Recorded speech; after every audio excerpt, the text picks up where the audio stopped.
An unprecedented polar storm swept across Blue Star, and the terrifying cold claimed the lives of 95% of humanity. In his previous life, Tian was naive. He was drawn into a scheme and exploited by the woman he adored and the friend he trusted most, and in the end that woman took his life. Reborn a month before the apocalypse, Tian awakened an infinite storage space and won a 500 million lottery prize, then began frantically stockpiling supplies. In his final moments of his previous life, he had tried to cry out, "𝓃, if I could start over I would." In the instant before his previous death, Tian's furious roar had lodged in his throat, cut off, as a searing pain tore through his chest. He lowered his head in disbelief and saw the gleam of a small knife protruding from his chest, the handle gripped tightly in the hand of his girlfriend 𝓃. In the last flicker of his fading consciousness, he saw that 𝓃's eyes held no trace of guilt, only naked mockery and manic delight, as if she were looking at a foolish insect. Beside them stood a man, Tian's former good brother Zibin, offering a false farewell as Tian's life ebbed away. Zibin wrapped one arm around 𝓃's waist, laughing with a twisted grin, utterly without restraint, while they recalled how they had relied on Tian's care to survive the famine. When Zibin coldly remarked that Tian's final use was to serve as their reserve food, Tian at last understood. He had been thoroughly ensnared in their scheme. He had cherished 𝓃 as a flawless beloved and treated Zibin as a true brother, only to receive joint betrayal and a blade through the heart in return. Endless hatred and regret spread through him like poison. He longed to start again, to tear apart those two false faces before him. He could only blame his own naivety. He wished desperately for everything to begin anew. Soon Tian's life ended completely and darkness closed over him. Tian jolted upright in bed with a gasped chest, heaving cold sweat, soaking his sleepwear in an instant. Instinctively he touched his chest. The skin was smooth and unbroken, no wound, no sticky blood. "I am not dead," he realized, stunned. He muttered hoarsely to himself, still shaken. To make sure this was not a dream, he lifted his hand and pinched his thigh as hard as he could. A sharp lance of pain made him suck in a breath. A purplish bruise quickly spread under the skin. This was no dream. He was truly alive. Hands trembling, Tian reached for his phone on the bedside table and lit up the screen. Blue Star calendar, June 3rd, 2026, 6:12 in the morning. There was a full month left before the world-ending era of extreme cold. He had been reborn, 30 days before the apocalypse descended. A great tide of joy surged through him, and he nearly leapt up to cheer. A month was enough. Enough time to make complete preparations to rewrite his fate, to ensure that those two would pay a heavy price. Tian drew a deep breath, forcing himself to calm down. He remembered clearly that at midnight on July 3rd, 1 month from now, an unparalleled blizzard storm would sweep over all of Blue Star. It would not be the romantic first snow southern people ever dreamed of, but the scythe of death. He had lived 26 years in Yangqing, a subtropical coastal city with a marine subtropical monsoon climate. The average annual temperature was 20 degrees. Even in the coldest winters it hovered around 10. Snow was unheard of, and even frost was rare. Yet that snow would fall fast and fierce. At first people excitedly took photos and posted them, thinking it a rare spectacle. No one realized it was the prologue to the end. The blizzard raged for 3 days and nights. Temperatures plunged from 30 degrees to 0, then rapidly fell below -60. A 90-degree drop, as if the heavens had pressed a global freeze button. The authorities broadcast an urgent reminder on the news 1 day before the apocalypse, asking citizens to store food, water, and warm clothing. At that time, almost no one took it seriously. Who could have believed that ever-spring Yangqing would turn into an ice cellar? After a month of extreme cold storms, 95% of Blue Star's population died from low temperatures, hunger, and chaos, leaving only scattered survivors struggling in the ice. Tian himself held out for only a month before his life was ended by the two people he had trusted most. He now walked into the bathroom. In the mirror, a young man with sharp brows and bright eyes, fair skin, and a slightly pale face from lingering shock stared back at him. He thought bitterly of how, despite his decent looks and circumstances, he had allowed himself to be bewitched by 𝓃. Cursing at his reflection, he scooped up a double handful of tap water and drank it down in gulps. The faint disinfectant smell in the tap water made him feel deeply at ease. He drank until he could not swallow another mouthful. In his last life, 3 days after the apocalypse began, water, electricity, and gas all failed. He had spent 26 years in luxury and had never drunk tap water before, but in the apocalypse, having even a mouthful to drink was a blessing. In that frozen world, people would drink anything. Though snow could be melted for water, Tian had lacked even the means to make a fire. In an era of extreme cold, besides food and water, warmth was the most vital resource. Raising his head, Tian met his own gaze in the mirror. His eyes grew steadily firmer. In this new life, he would not repeat his mistakes. Tian's family was not at the level of top tycoons, but their situation was still comfortable. His parents had run a small building materials business. Last month, while driving north for a cooperation meeting in their newly purchased luxury car, they collided head-on with an out-of-control truck. The result was nothing like the safe crash promised in the manufacturer's glossy presentations. The car was destroyed and his parents died on the spot. They left him a more than 1,200 square meter top-floor duplex luxury flat and $20 million in cold savings in the bank, along with a premium sedan. The car was a gift from his parents after he graduated from university. In Yangqing, where every square meter of land was precious, and in an online world where many flaunted million-yuan annual incomes and luxury cars, this fortune was not enormous, but enough to keep him comfortable for life. Yet to pursue the campus beauty he had secretly loved for years, 𝑃, he forced himself into the company she worked for, becoming a 777 employee. He started work at 7 in the morning, finished at 7 in the evening, and labored all 7 days of the week, harsher than the infamous 996 routine. Fortunately, the company's benefits were decent. He earned over 20,000 a month. He spent his entire salary on gifts and meals for 𝑃, not using a single cent on himself. Though he successfully became her colleague, unfortunately, they were not in the same department. His so-called good brother Zibin sat across from 𝑃's desk. Tian foolishly asked Zibin to help invite her out each time, slipping him a red envelope or buying him cigarettes. Looking back now, he realized they had likely been involved for a long time, treating him as nothing more than a walking bank and a fool.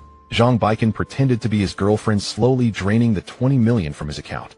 If the apocalypse had not suddenly arrived, they would likely have taken his money, sold his home, and kicked him aside long ago. 𝑃 and Zibin. Tian clenched his fists until his knuckles whitened, a hard glint flashing in his eyes. He silently vowed that since heaven had given him a second chance, they would face his revenge. But he did not act impulsively. If he went to confront them now, it would be foolish. Within hours he would be arrested and either imprisoned or killed. Having died once, he was no longer that impulsive, innocent hothead.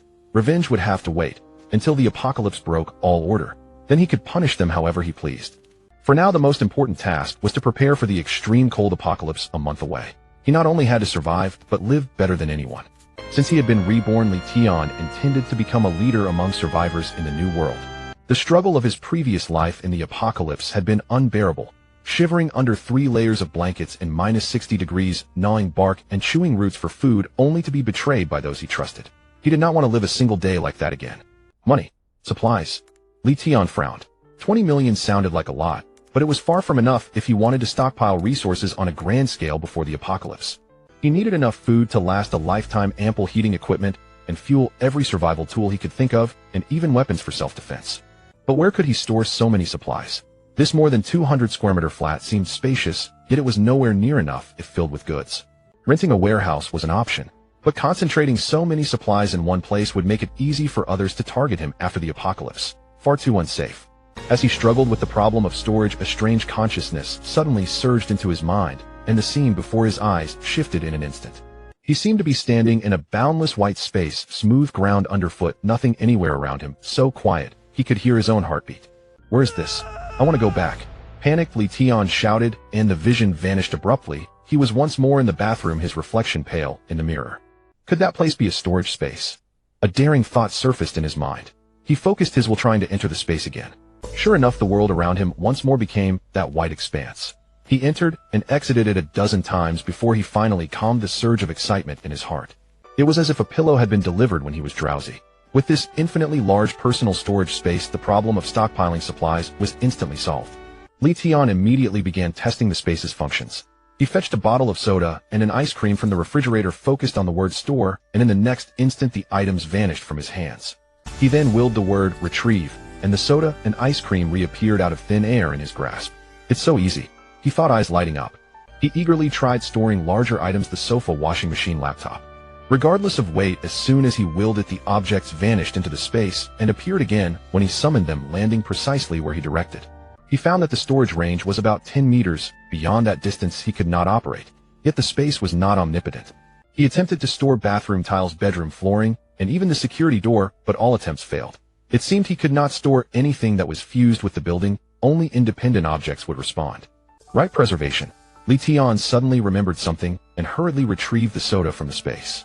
The condensation on the bottle's surface had not changed at all. It was exactly as when he had taken it from the refrigerator. It even preserves freshness. Tian exclaimed, inwardly pumping his fist in excitement. This was a golden sheet, perfectly tailored for the apocalypse. With this space, food would never spoil and fuel would never become damp. Leaning against the wall, Tian exhaled a long breath. In the mirror, the young man's eyes were bright, filled with expectations for the future and a faint hard edge. He had a month, 20 million in savings, and infinite storage space and memories of the last apocalypse. Zhang Baiken just wait, he thought. This time the roles of hunter and prey would be exchanged, and this extreme cold apocalypse would become his grand stage. Tian did not indulge in excitement for long. He continued to explore the functions of the storage space. After several attempts, he finally grasped the rules governing it. It was not merely about preserving freshness. It could completely freeze the state of any item at the moment it was stored. He deliberately boiled a cup of water, and as steam swirled, stored it in the space. When he retrieved it, the water droplets on the cup's rim and the rising heat were exactly as before. He then took a melting ice cream, stored it for 10 minutes, and upon retrieval the degree of melting remained unchanged. Even the milky stains on the wrapper stayed intact. This ability is way too overpowered. Tian couldn't help but exclaim. Initially, he had only planned to stockpile durable processed foods like instant noodles, sausages, and compressed biscuits. But now with this space that seemed to pause time itself, the variety of items he could store multiplied several times over. Fresh cherries and imported blueberries could be stored, marbled Wagyu beef and freshly caught seafood could be hoarded, even freshly made roasted meats and clay pot rice could be whisked away at a moment's notice. Being able to enjoy a hot, fresh meal during the apocalypse was nothing short of a royal privilege. I wonder if living things can be stored. Being able to enjoy a hot, fresh meal during the apocalypse was nothing short of a royal privilege. I wonder if living things can... Buzz! A black fly suddenly darted past his eyes, circled the chandelier twice, and landed on the fried chicken on the table. Perfect timing. Tian's hand moved faster than his eye. He slammed his palm down. Smack!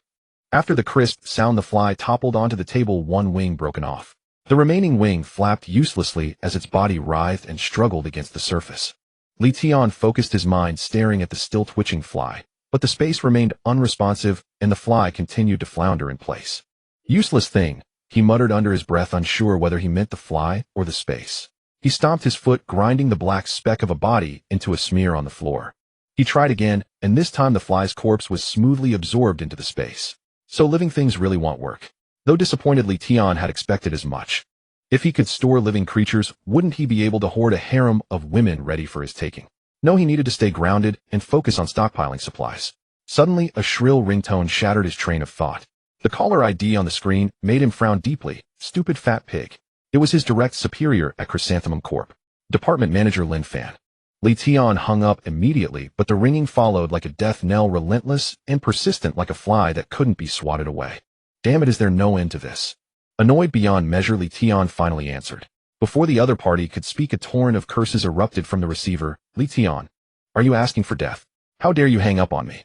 Today you will apologize to me in front of the entire department, or I'll make sure you can't survive in this company. Lin Fan's voice was piercing and harsh, carrying the arrogance of someone used to bossing others around. You mother for F. Tian cut her off with a triple barrage of curses, his voice even louder than hers. The line fell silent instantly. Lin Fan was clearly stunned, speechless. At that moment, in the 𝑃 Corp. Department office, Lin Fan stood by the conference room, door phone in hand, surrounded by a circle of subordinates. She had been in the middle of assigning tasks, spitting out orders while complaining that Tian was late again. She had dialed his number to humiliate him on the spot. But Tian's furious roar came through the receiver, landing clearly on everyone's ears. The subordinates were all red-faced, struggling to suppress their laughter. They could only lower their heads, pretending to take notes while replaying those "you motherfer" lines in their minds. This was Lin Fan, the one they dared not speak against. At 38, she was unmarried and unattached. She poured all her energy into work, her temper as explosive as a firecracker, and she was unbearably harsh on her subordinates, demanding the entire department arrive earliest and leave latest, be on call at all times, even timing their bathroom breaks. The whole department had long been seething with resentment, but no one dared to confront her directly. Tian's outburst voiced what everyone was thinking. When Lin Fan came to her senses, she trembled with rage, her flab quivering like waves. Tian, have you lost your mind? Do you know who you're talking to?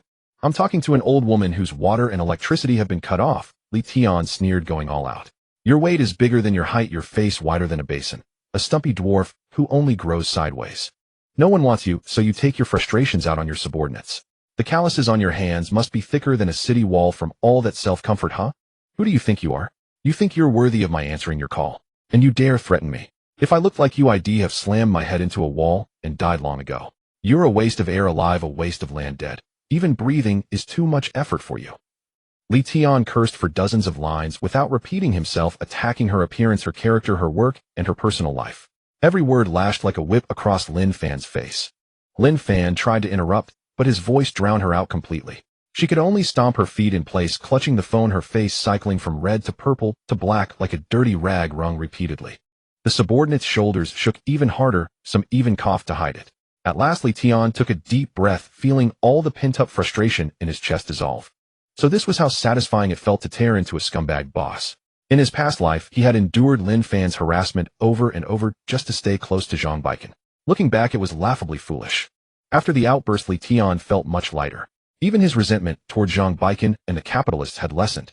Indeed, anger needed to be vented and curses needed to be spoken. Once the dirty words were out, his heart felt clean. Lin Fan's face was drenched in darkness, as if soaked in ink. Every inch of skin taught her eyes, seething with suppressed fury and humiliation. Li Tian's tirade had trampled her self-esteem into the dirt. She trembled slightly from the rage of having her dignity crushed. She clenched her molars so hard her nails dug into her fat. Between Li Tian and her, the company could only keep one. She couldn't swallow this insult. She would call Li Tian to the office, berate him in front of everyone, and then fire him to quell the hatred in her heart. Li Tian, don't you want to work anymore? What madness has taken you? They'll take this as nonsense. Apologize to me right now. Li Tian burst into laughter full of undisguised mockery. Lin Fan, are you? I really don't want to work. Seeing you makes me want to vomit. It's a physical discomfort. Li Tian, ill, F your ancestors. I'm telling you, you're fired. Li Tian didn't give her a chance to finish. Lin Fan listened carefully. Li Tian's voice turned icy. Right now I'm firing you and this crappy company. Do you understand? You fire the company. What a joke. Lin Fan's voice was as shrill as nails on glass. Li Tian, just you wait. As long as I'm at 𝓃 Corp, no one will dare hire you. They'll make sure you can't find a job anywhere in your province. How do you think you're 𝓃 Nation? This shabby company of yours. You really think you're something special? Li Tian scoffed and hung up directly, then blocked Lin Fan's number, WeChat, and even corporate ding talk. Satisfying. Utterly satisfying. This feeling of saying whatever he wanted without caring about anyone else's face was even more addictive than hoarding supplies. He remembered how in his past life Lin Fan, knowing his family background, had repeatedly hinted that he should bribe her. One day she'd say her new bag was ugly, the next she'd mention wanting to go to the Maldives. Not once, not twice, not 3 times, not 4 times, not 5 times, not 6 times, not 7 times. That greedy expression made him sick. When he ignored her, Lin Fan escalated her petty harassment. She assigned him the toughest projects, made him work until dawn, then nitpicked his work, all because he didn't fawn over her like the others. Today Lin Fan had arrived early at the office. She had just received an extremely difficult task, and coincidentally Li Tian was late again. She saw it as a chance to punish him and humiliate him in front of his colleagues. But who could have predicted that Li Tian would curse her out in front of the entire department? Whether Li Tian lost face or not was unclear, but she had definitely lost all face before her subordinates. This was a challenge to her authority and dignity. Lin Fan was certainly going to retaliate, but Li Tian didn't care. Her revenge would amount to nothing more than firing him and smearing his reputation at the company. But all that would soon be meaningless. If you dare come after me after the apocalypse, I'll make sure you get a taste of my butcher knife. Li Tian snorted, grabbed the bottle of happy juice from the table, and gulped down half of it. The bubbles burst in his throat, bringing a wave of exhilarating relief. His stomach suddenly growled. Li Tian glanced at the half-eaten fried chicken on the corner of the table, leftover from last night's takeout, originally meant for breakfast. What time is it? And I'm still eating leftovers. He laughed at himself, and with a thought stored the half-chicken into the space. In his past life during the apocalypse, that bit of meat would have been fought over by several people, even enough to trade for a night with a young woman. So it couldn't go to waste. Only a month until doomsday. I need to eat well while I can, or there won't be another chance. Li Tian changed clothes, deciding to treat himself to a good meal. The days of gnawing on tree bark and drinking urine from hunger and cold in his past life were too bitter. In this life he would reward himself before the disaster struck. He planned to find an upscale restaurant and feast properly. It would serve as a farewell to his deceased past life and that dog-blooded romance. Back in the office, Lin Fan, after being hung up on, trembled with rage. She clutched her phone, her knuckles white, the words "call ended" on the screen mocking her. Rebellion. Rebellion. She roared, slamming the phone onto the desk, cracking the plastic case. The subordinates around her held their breath, lowering their heads in fear. She tried redialing Li Tian's number, but a cold, automated voice replied, "The subscriber you dialed is powered off." She tried WeChat voice call, only to see the other party has not added you as a friend. Damn it, Li Tian, you're ruthless. Lin Fan kicked over a nearby chair, which crashed into the wall with a loud bang. Her mind was consumed by the curses from earlier, every word stabbing into her heart like needles.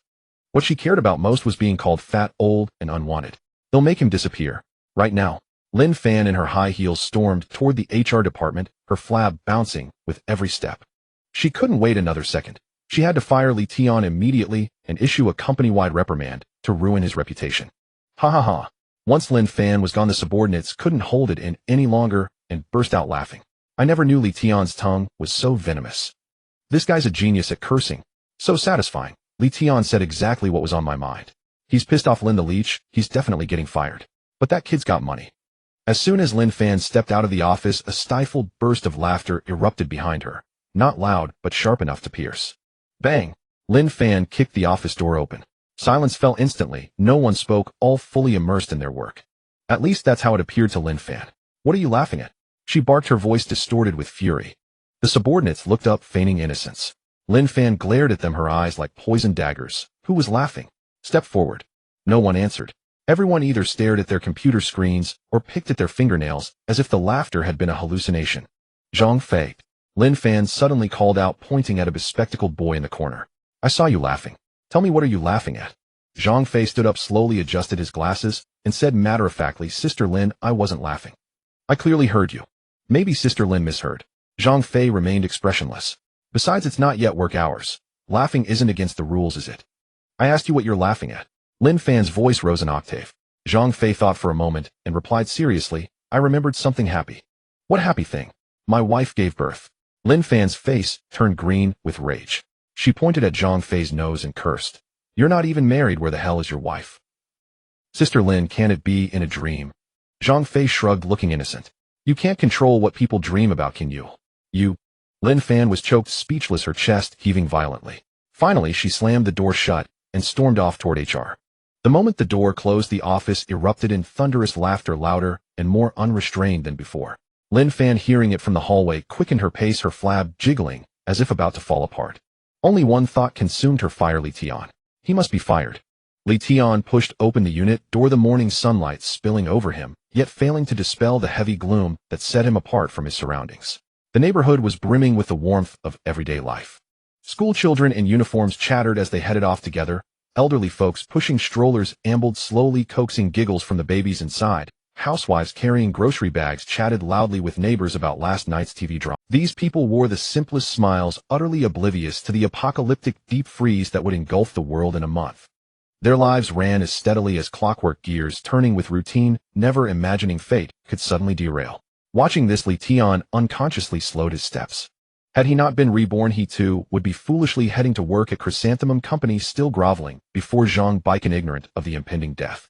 In his past life, he had stumbled into the apocalypse utterly unprepared, only to be ended by the two people he trusted most under the pretext of food shortage.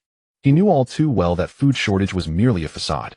From the very first day of the apocalypse, 𝓃 and Zben had never intended to let him go. They had stuck with him for a month, only to drain his last ounce of value, the food stockpiled in his home, and his ability to scavenge supplies. Tian let out a cold laugh, averted his gaze, and quickened his pace. He wouldn't be foolish enough to warn these people that the apocalypse is a month away. Having witnessed the depravity of human nature in the apocalypse, he understood better than anyone, without the constraints of law and morality, people were more terrifying than temperatures of -60 degrees. Even with his own kin, he would weigh things carefully before revealing a shred of truth, let alone these unrelated strangers. Their lives were none of his concern. He was no savior, nor did he wish to be one. His naivety in his past life had already cost him his life. In this one, he loved only himself. Besides, if he spoke now, he would only be taken for a lunatic. Most would dismiss his words as raving, and some might even think he was spreading rumors deliberately and call the police on him. Even if someone believed him, they would become his competitors, vying with him for supplies and survival resources. Such a self-defeating move he would never make. The naive youth of the past had awakened. Loving himself was paramount. For his own sake, he would sacrifice everyone else without hesitation. Better to let the world down than to let the world let him down. As he walked out of the residential compound, the bustling street scene greeted him.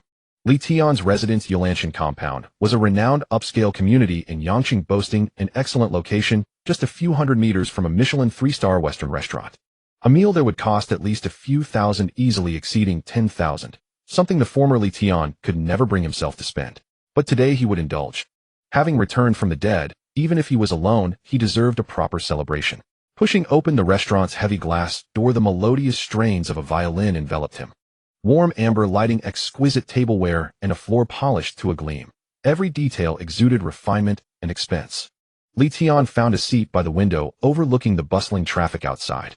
Pedestrians hurried by, none aware that the city beneath their feet was about to become a frozen purgatory. A waiter handed him a menu, its gilded cover heavy in his hands.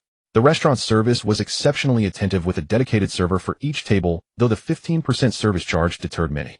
Without even glancing closely at the menu, Tian's finger traced from the highest price down, this black truffle, foie gras, wagyu, sirloin, Boston lobster. And this caviar, one of each. And open your most expensive bottle of red wine. The wine he pointed to was priced at 12800 yuan. In truth, he disliked both liquor and wine, usually preferring only soda. But today he would make an exception, a toast to his reborn self. Tian ordered without even asking about portion sizes, choosing only the most expensive items. To the waitress, he exuded an air of effortless elegance that was utterly captivating. Her face bloomed with a saccharine smile, the light in her eyes almost shimmering with allure. The man before her, dressed in ordinary t-shirt and jeans, was utterly unremarkable in a crowd, yet he turned out to be a low-key rich second generation. She diligently noted his order, occasionally stealing sidelong glances at Tian, trying to convey ambiguous signals through her eyes. But Tian ignored her advances, simply urging, "Hurry with the food, I'm hungry." He was genuinely starving. The sensation of gnawing on bark and chewing grass roots during the apocalypse of his past life seemed etched into his very bones. The mere thought of food made his stomach twitch instinctively. It wasn't long before a succession of exquisite dishes arrived at the table. The black truffle foie gras glistened with oil. The wagyu sirloin was seared to a perfect crisp on the outside, yet tender within. The Boston lobster's shell was steamed a vibrant red. Tian picked up his knife and fork, but devoid of any gentlemanly decorum, simply stabbed a large piece of steak with his fork and shoved it into his mouth. He ate too hastily. Sauce smeared across the corner of his mouth, and the sound of his chewing was conspicuously loud in the quiet restaurant. The nearby waitress' smile stiffened, and she couldn't help but roll her eyes inwardly. What she had taken for a low-key rich kid now seemed like nothing more than a parvenu with no refinement, his table manners so appalling and utterly lacking in grace. Despite her inner curses, she maintained her professional smile dutifully, helping Tian cut the lobster and explaining how each dish should be eaten. Such was the helplessness of a wage earner. No matter how much contempt one felt inside, one had to greet clients with a smile. Tian's eating habits not only displeased the waitress, but also drew frequent stares from other diners. But Tian paid them no mind. He knew all too well that when the apocalypse came, these people's vaunted refinement and propriety wouldn't be worth half a loaf of bread. But Tian paid them no mind. He knew all too well that when the apocalypse came, these people's vaunted refinement and propriety wouldn't be worth half a loaf of bread. By then, even expired instant noodles would spark bloody fights among crowds, and death would be a common sight. The refined die first, the ruffians live longest. Tian sneered inwardly. If these people had endured what he had, their table manners would be 100 times worse than his. He continued to devour his meal until the dishes were nearly polished off, then picked up a warm napkin to wipe his mouth and let out a hearty burp without a shred of restraint. "Sir, your total is 10800 yuan. Will that be card or scan?" The waitress presented the bill, her enthusiasm noticeably diminished. Tian scanned the QR code to pay, stood up, and walked away, without sparing a single glance at the waitress, who seemed to want to say something more. No sooner had he stepped out of the restaurant than the waitress eagerly pulled out her phone and messaged her group of girlfriends, "Met a ridiculous nouveau riche today. Dressed like a nobody, ordered a table full of expensive dishes, ate like a starving ghost, sauce all over his face. So disgusting." The group instantly buzzed with chatter, everyone adding their own complaints. None of them knew that the nouveau riche they despised carried within him the knowledge of a world on the brink of destruction. While Tian was feasting at the restaurant, the gossip about his scolding of Lin Fan had already spread like wildfire through Chrysanthemum Company. The innate love of gossip among the people of the East was on full display. From office white-collar workers to cleaning ladies in the restrooms, everyone was talking about it. In the marketing department's office, Zhang Baikan and Zi Bin sat across from each other, their feet secretly tangling beneath the desk. They were college classmates, having graduated from Mountain Central University alongside Li. The three had once been seen as an iron triangle. Tian and Zi Bin were roommates, while Zhang Baikan was the campus belle both pursued. After graduation, Zhang Baikan and Zi Bin ended up in the same department.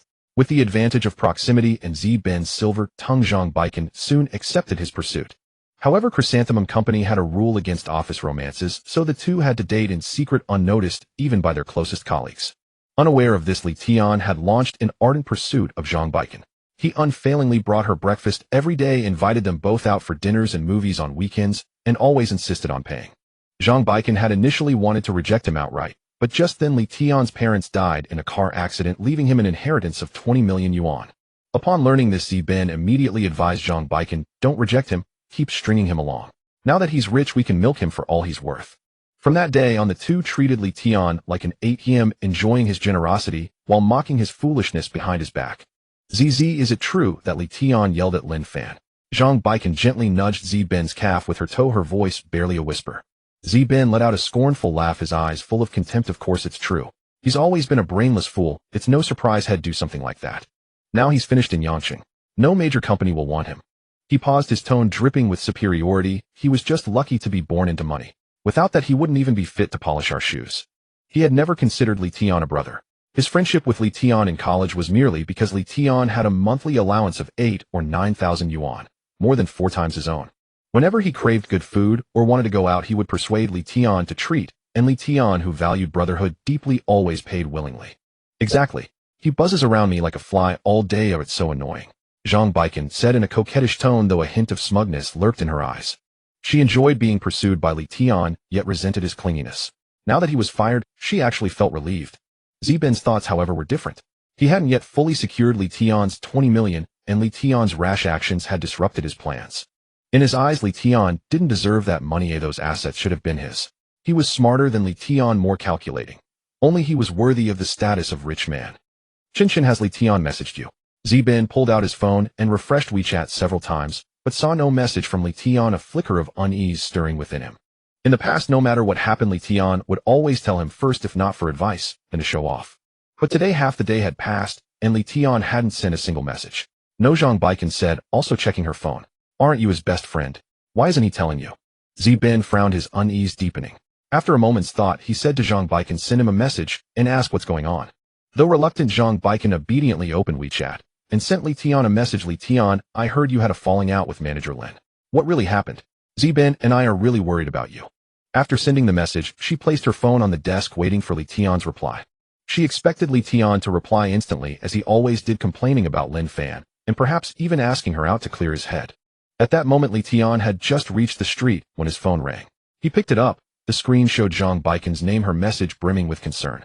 A cold, mocking smile curled at the corner of Tian's lips. This was the first time Zhang Baikan had ever shown him any initiative. In his past life, he would have been deeply moved, even immediately asking her out and pouring out all his grievances. But now he only felt disgust. "Worried about me? You're worried about my money." His fingers tapped on the screen, and soon he replied, "Chen, I've long been sick of that fat pig Lin Fan. I just quit. I don't want to work anymore and planning to buy an RV and travel around the East. The money I have should last. From now on, let us part ways and forget each other." He could imagine how frantic Zhang Baikan and Bin would be upon seeing this message. Their ATM was about to slip away. And this was merely the first step of his revenge plan. When the apocalypse arrived, he would make that treacherous pair pay a price far more agonizing than death. Zhang Baikan stared at the screen of his phone, trembling fingers quickly handing it over to Bin. The two huddled together, staring at the 2 lines of text, their faces instantly changing. Tian wants to take their 20 million to �13 province. How could that be possible? Madman. He's just a lunatic. Bin lowered his voice and shouted furiously, his fingers gripping the phone tightly, knuckles turning white. "What does that fool need 20 million for? That money was originally ours." In his eyes, Tian's money was already in his pocket. Now that Tian was about to run away, it felt like someone was trying to snatch something from his pockets, making him frantic. Chen, hurry. Hold him steady." Bin grasped Zhang Baikan's hand, his tone urgent. "He only has you in his heart. He will definitely listen to what you say." Zhang Baikan also panicked, hurriedly typing on her phone, her fingers trembling with anxiety. "Tian, what on earth happened? You're so young, why would you suddenly want to tour �13 province? Have you been wronged? Don't act impulsively, this is too sudden. Neither Bin nor I are prepared for this. We want to know your true thoughts." She sent 3 messages in succession, each laced with deliberate tenderness, trying to evoke Tian's old feelings. Tian looked at the phone screen and almost laughed out loud. The anxiety of these 2 fools was completely within his expectations. He deliberately teased them and replied, Chen, don't worry about me. Just focus on your work. Don't let my situation affect your jobs." When Tian typed this message, he almost felt nauseous. Bin leaned over to see the reply, and seeing that Tian still had the attitude of wanting to leave, grew more anxious, his voice rising a few pitches. "Chen, arrange for him to have dinner tonight. We must get him out. We can't let him take our money and enjoy himself." His voice was so loud that colleagues around them turned to look. Someone curiously asked Zibin, "What are you and Baiken discussing? You're so agitated." Zibin then realized he had lost his composure, quickly finding an excuse and raising his voice deliberately so that everyone could hear. "That fool Tian, after being fired, is still not giving up. He actually wants to ask Baiken out for dinner. I told Baiken to quickly refuse. He should look at himself. Ooh, does he deserve Baiken? He's simply a toad trying to eat swan meat." As soon as these words were spoken, colleagues around them showed disdain, chiming in, "Shun, don't go. Tian is no match for Zibin. He just has a little bit of money." "That's right, we all see you and Zibin as a perfect match. You both graduated from prestigious schools and are the future of the company. Together you are a strong alliance and will definitely become a wonderful story for the company." Exactly, Tian is just too full of himself. Baiken is so outstanding, how could she possibly like him? "Zibin, you must keep an eye on Baiken. Don't let Tian harass her." Tian thus cluelessly took the fall for his good brother, becoming the fool in the eyes of his colleagues, the toad trying to eat swan meat. Zhang Baiken quickly cooperated to explain, "Everyone, don't misunderstand. Zibin and I are just good buddies, too familiar with each other. Both Zibin and I are single, so if there are any suitable matches, please introduce us." She knew very well that with so much intrigue in the company, if she didn't quickly clear her relationship with Zibin, rumors about the two dating against regulations would spread throughout the company by tomorrow. When the time came, they would definitely be reassigned, affecting their promotion prospects. Once the colleagues dispersed, Zhang Baiken quickly sent another message to Tian, her tone carrying a hint of coaxing and aggrieved. "Tian, please don't throw a tantrum, okay? Let's have dinner together tonight at that chicken restaurant we often go to. Zibin has already booked a table. We are the best of friends, and you definitely need someone to keep you company right now. You can't deny us even a meal, can you? You're not that kind of ungrateful person." She and Zibin calculated that Tian was sentimental, deliberately mentioning the restaurant they often go to, and even morally binding him as ungrateful, all to make it impossible for him to refuse. Tian looked at Zhang Baiken's feigned concern and spat a thick phlegm into a trash can by the roadside. These two scoundrels were really good at acting. No wonder he had been played by these two scoundrels in his past life. It wasn't that he was foolish, but rather that their level was too high. Tian also hated himself for being so naive back then. After so many years, he still hadn't seen through their true faces. Before the apocalypse, after Zhang Baiken agreed to be Tian's girlfriend, he happily handed over 20 million to Zhang Baiken for safekeeping. After the apocalypse, he and Zhang Baiken didn't have much to eat as he was saving food for her. When Zibin came knocking, he opened the door without hesitation. Tian shared the food he couldn't bear to eat with these two and braved the cold to find food outside. Initially, although life was tough, he could barely make ends meet. As the apocalypse progressed, food became increasingly scarce. Tian's value began to diminish, and ultimately these two scoundrels set their sights on him. They directly treated Tian as their food supply. A cold smile crept onto Tian's lips. This was the result he wanted. As long as this pair of scoundrels was still alive, how could he willingly leave Yangqing? "Well then, since it's Zibin treating, I will definitely come." Zibin and Zhang Baiken breathed a sigh of relief upon seeing the reply and exchanged smiles. Zibin thought to himself, "When did I say I would treat?" However, he quickly realized that regardless of who made the reservation in the past, it was always Tian who paid, and this time would surely be no exception. After sending Zhang Baiken and Zibin on their way, Tian did not return home, but took a taxi to the nearest large supermarket. Pushing open the supermarket door, cold air rushed over him, and the shelves were filled with an array of dazzling goods. The colorful packaging was particularly tempting under the lights. Tian's eyes lit up. To him, these weren't just products, they were the hope for survival in the apocalypse. He almost immediately conceived the idea of clearing the shelves, his fingers instinctively twitching as he wanted to store all these items in his storage space. But he quickly calmed down. The supermarket was filled with surveillance cameras. If everything vanished from the places he had been, Uncle Hat would undoubtedly investigate him closely. By then, let alone stockpiling, it would affect his future stockpiling plans. "I can't rush, or I need to take it slow." Tian took a deep breath, pushed the shopping cart, and began to methodically shop. He first went to the processed food section, grabbing ham sausages, instant noodles, compressed biscuits, self-heating rice, self-heating hot pot. Whatever was edible, he put into the shopping cart. While placing items, he took advantage of no one around and quietly used his mind to collect 5 to 10 times the same product into his storage space. For example, if he put 1 pack of instant noodles into the shopping cart, there would be 10 packs in his storage space. If he put 1 ham sausage in, there would be 5 in the space. He was extremely discreet. With a mere thought, the items silently entered the space, and even the gaps on the shelves were not obvious. After all, the supermarket shelves were well stocked. If a few packs or a few sausages were missing, no one would know. Although Tian secretly took many items, it was considered illegal now. However, compared to others in the post-apocalyptic world, Tian could be considered a good person. After the extreme cold apocalypse arrived, as food decreased, the evil in people's hearts was infinitely magnified. The supermarket faced a frenzy of looting. The owner and his wife were knocked to the ground by the out-of-control crowd. While trying to protect their goods, no one helped them, and everyone stepped over their bodies to grab food. In the end, that couple was trampled to death, their eyes wide open, filled with unwillingness and despair. Thinking of this made Tian move even faster. He knew that if he didn't take these items now, they would turn into weapons that others would fight over later. It was better to stockpile them himself. At least it would allow him to survive a few more days in the apocalypse. Soon the first shopping cart was full. Tian pushed over a second one, this time heading straight for the fresh food section. Pork, lamb, chicken, fish, shrimp. He bought one of each type of meat available in the supermarket, placing them into the shopping cart, while also quietly storing them away. The only thing he didn't buy was beef. He didn't eat beef. This was of course a lie. Tian loved eating beef. The third shopping cart was filled with cooking oil, rice, flour, salt, sugar, soy sauce. These were all necessities for cooking. In the apocalypse, these items were essential for eating hot meals. In addition to food, he also needed to consider the issue of shelter. In the apocalypse, it wasn't enough to have food, he also needed a safe place to stay. At -60 degrees, ordinary houses couldn't withstand it. If someone found out he had food, the starving people would definitely tear down his house. I need to find a professional security company. Tian was calculating in his mind. It would be best to modify the house I'm living in now. It's cost-effective and convenient for when Zhang Baiken and Zibin come knocking. The house I'm living in now is a top-floor duplex, spacious and well-located, making it easy to renovate. If the security company's technology isn't good enough, I will consider building an underground shelter in a remote area. But that was just Tian's backup option. In a remote area, a private individual like him had no rights to purchase land, let alone build. The procedures were extremely troublesome. Moreover, in a remote area, shopping was another major problem. Time was short, and he had to plan accordingly. A month seems long, but in reality it's quite short. There isn't enough time for Tian to build an underground shelter in a remote area. Tian's unusual behavior attracted many curious glances. A young man in his 20s buying so many long-lasting ingredients at once was indeed strange. Most young people now order takeout. Even if they cook for themselves, very few buy so much, let alone act even more frantically than the older folks grabbing discounted items. Young man, are you opening a supermarket? An elderly man carrying a vegetable basket couldn't help but ask, his eyes filled with curiosity. It's not a holiday, why are you buying so much? Tian saw that the old man had kind eyes and didn't seem like a bad person, so he wanted to kindly remind him, old man, I suggest you stock up on food too.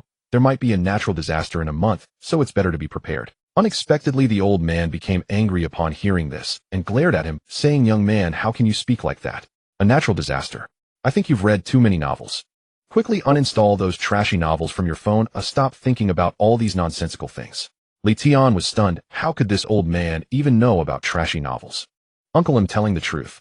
Tian tried to persuade him again. Better safe than sorry. Stocking up on food won't hurt. The old man shook his head with a deep sigh, looking at Tian as if he were a hopeless fool. Young man, you look decent. Why do you talk such nonsense? What a pity. With that, he walked away with his hands behind his back, his footsteps laden with a sense of sorrow for his misfortune and anger at his weakness. Tian stood there, torn between laughter and tears. He had offered heartfelt advice only to be treated like a fool. Such was the helplessness before the apocalypse. The clear-minded had become the outcasts. See, I knew it would be this way, he muttered to himself. Even if I told them the details of the apocalypse, they'd think I've read too many novels. They might even have me committed. Nearby shoppers overheard the conversation. They instinctively edged away from Tian, their eyes wary as if fearing he might suddenly lose it. Ignoring the stares, Tian pushed 3 fully loaded shopping carts toward the checkout. July in Yancheng was scorching. Despite the supermarket's air conditioning, the crowd made it stiflingly hot. Sweat soon beaded on his forehead as he heaved the heavy carts, and his t-shirt clung damply to his back. That'll be 20,362 yuan, sir. The cashier finished scanning the last item and announced the total. As Tian paid with a scan, he couldn't help but sigh inwardly. Prices in Yancheng were truly high. This little haul had cost 20,000. Combined with the 100,000 head spent at the Western restaurant that morning had blown 120,000. He touched the bank card in his pocket, knowing money would become worthless in the apocalypse, yet the dwindling number still stung. If men could take out nude loans, I'd consider it, he joked bitterly. Then, remembering the 100,000 worth of supplies had acquired for free in his storage space, he felt instantly relieved. By that logic, my cost of living is probably the lowest in the country. A truly unique bargain. After paying, a new problem arose: how to get all this stuff home. The supermarket was packed. Residents from 5 or 6 nearby neighborhoods were shopping here, and the checkout line snaked around 3 times. If he openly vanished the goods into his storage space under everyone's gaze, he'd be labeled a monster within 3 minutes. He might even be taken for dissection before the apocalypse even began. They'll have to do it in trips. Resignedly, Tian left 2 carts by the checkout, notified a staff member, and pushed the first one home. By the time he returned with the last cart, he had indeed become the center of attention. In the community garden, elderly men playing chess, women dancing, and mothers with children all paused to stare at him. Tian didn't need to hear them to know they weren't saying anything nice. Spreading rumors was their daily ritual. A bunch of clowns, Tian didn't need to hear them to know they weren't saying anything nice. Spreading rumors was their daily ritual. A bunch of clowns, he muttered, shaking his head, unwilling to engage. In a month when the extreme cold descended and food ran short, these people would be weeping. Many had seen Tian stockpiling, and word would spread. Soon everyone in the community would know he had a stash. After the apocalypse, they'd surely covet his supplies. He could already picture them charging like mad dogs into his home to loot. But he wasn't worried. He'd turn his current apartment into a fortified shelter, and they could only watch helplessly as he enjoyed his provisions. If he could get his hands on weapons, anyone who dared to rob him would meet no mercy. The community's uneven stone path jostled the cart, and packets of chips and cookies kept falling off. Tian had to bend down repeatedly to pick them up, growing increasingly irritated. Bang! The cart suddenly hit a protruding cobblestone, and snacks scattered everywhere, including a bag of imported fries and a bar of dark chocolate. As Tian stooped to gather them, a child walked over and picked up the fries and chocolate. Kids these days have such good manners helping to pick things up, he thought at first. He was about to thank the boy when he saw the child hide the snacks behind his back, tilting his head with a smug grin. Tian recognized the pair. The old woman was the infamous troublemaker Aunt Sue. Her son was a professor at a nearby university, and she was here to babysit, treating the community like her own backyard. She often let her grandson relieve himself in the greenery, and did so herself, just to save water at home. When property management confronted her, she'd throw tantrums, accusing them of bullying the elderly, and even threatening to sue. Tian pulled out his phone, opened the camera, and propped it on the cart. "Aunt Sue, your grandson took my fries and chocolate. Please return them." Before Aunt Sue could speak, the boy behind her said shamelessly, "I found them on the ground, so they're mine." He clutched the snacks tightly. Tian was amused by the little brat. Acting so entitled at this age. Would he end up in jail when he grew up? Aunt Sue looked up and said matter-of-factly, "Shally, you bought so many snacks. Eating too much is bad for you. Just give them to 𝑃. You can afford it." Tian frowned, keeping his patience. "Aunt Sue, these fries and chocolate aren't cheap. Over 100 yuan together. How about I give 𝑃 a pack of spicy sticks instead?" He still had to return the cart, and didn't want to waste time. "Spicy sticks." Aunt Sue's voice shot up as if she'd heard a joke. "That junk food is fit for 𝑃. You're an adult, why are you so stingy? It's just a snack. Why make such a fuss? I paid for it. Why should I give it to you?" Since she was being unreasonable, Tian saw no need to spare her feelings. His patience wore thin, and he walked over, snatching the snacks back from 𝑃. Voila! 𝑃 burst into tears, snot and tears streaming, reaching out to grab them back. Seeing this, Aunt Sue shoved Tian and cursed, "What's wrong with you? Bullying a kid and talking back to an elder?" Tian, having anticipated this, gently pushed her back. Aunt Sue let out a dramatic "I-O" and flopped to the ground, thrashing and wailing. "Murder. A young man is beating an old lady. My back is broken. My leg won't move." Her shrill voice quickly drew a crowd. Nearby residents opened their windows to watch some filming with their phones. Tian stood there laughing in disbelief. What era was this? Still pulling the fake fall trick. It was practically a renaissance of absurdity. He watched Aunt Sue's performance calmly, unfazed. If this were the apocalypse, these two would be sent to meet their maker for such blatant extortion. He pointed at his phone on the cart. "Aunt Sue, I've been recording everything. If you want to keep acting, I'm happy to play along." Aunt Sue's heart skipped a beat. She hadn't expected Tian to be so sly as to record such a trivial matter. But with so many watching, getting up now would be embarrassing, so she pressed on. "I don't care. You're not getting away without paying my medical bills." Many in the crowd knew Aunt Sue's reputation and whispered, "She must have started it. That old lady loves to make a scene." But no one dared to speak up for Tian. They just wanted to watch, not get involved. Everyone feared being targeted by Aunt Sue. Once she latched on, it was impossible to shake her off. The property management stayed away too, probably scared off by her past antics. Tian pulled out his phone and dialed the number he'd found on the university's website, Professor Sue's contact. The call connected quickly. "Hello, who is this?" a gentle voice answered. "Professor Su, Tian, your neighbor in the community." He got straight to the point. "Your son took my snacks, and when I retrieved them, your mother shoved me. I pushed back, and now she's lying on the ground making a scene. I have the whole thing recorded and just sent it to you. If she keeps this up, I'll have to call the police." He hung up and sent the video. Within 2 minutes, Aunt Sue's phone rang. she answered, listening to her son scolding, her face flushing as she muttered, "I understand. He'll get up now." After hanging up, she scrambled to her feet, brushed off her clothes, and dragged Su Xiaojie away in disgrace. Before leaving, she shot Li Tian a venomous glare. The die is cast, Li Tian thought with a shrug. Had given them a chance, but they'd been too greedy. If they insisted on biting off more than they could chew, he wouldn't hold back. By the time Head moved all 3 carts of supplies home, it was past 2 in the afternoon. He collapsed onto the sofa, exhausted not from physical labor, but from the energy wasted arguing with Aunt Sue. Once the door was shut, he sorted the supplies, processed foods in one pile, fresh meat, in another, grains and oil in a third. With a thought, he stowed them all into his storage space. After a 10-minute rest, Li Tian took out paper and pen to plan the next month. He knew survival in the apocalypse required meticulous arrangements, not the lazy habits of before. In the past, his home was a pigsty, and his days were spent working, gaming, and scrolling through videos of pretty girls on Douyin. Not that he was a lecher. When a flower blooms so brilliantly, wouldn't it be unappreciative not to admire it? His likes, follows, and saves weren't for himself. They were a contribution to society. With the global economy slumping, foot-washing parlors were struggling, and many masseuses had lost their jobs. Posting videos and streaming on Douyin was their freelance work. Watching them was his way of supporting their careers and boosting employment. He was sacrificing his precious time to make a meaningful contribution to others and society, but now had found unprecedented focus. This work ethic reminded him of the struggling web novel authors who, despite hating writing, forced themselves to churn out chapters daily just to survive. They toiled for a handful of readers, barely earning a full attendance bonus. "First, food, drink, and clothing," he wrote. "I have enough money to buy normally, but I'll also look for chances to acquire things for free. He'll hit every supermarket within 20 kilometers. Can't milk just one or he'll get caught. On the last day before the apocalypse, he'll clean out a few big ones and stockpile enough for a lifetime. Same for clothes. He'll buy some openly, but take several times more secretly. I need all seasons, especially warm-down jackets and windbreakers. The more the better." Next is security. Li Tian's fingertips glided across the paper as terrifying scenes from his past life surged uncontrollably in his mind. A few days after the apocalypse erupted, the neighborhood was filled with screams and cries.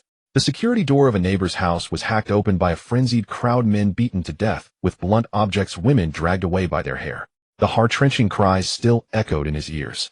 He shivered the pen, leaving a deep mark on the paper. In the apocalypse, the danger to humanity far surpassed that of extreme cold disasters.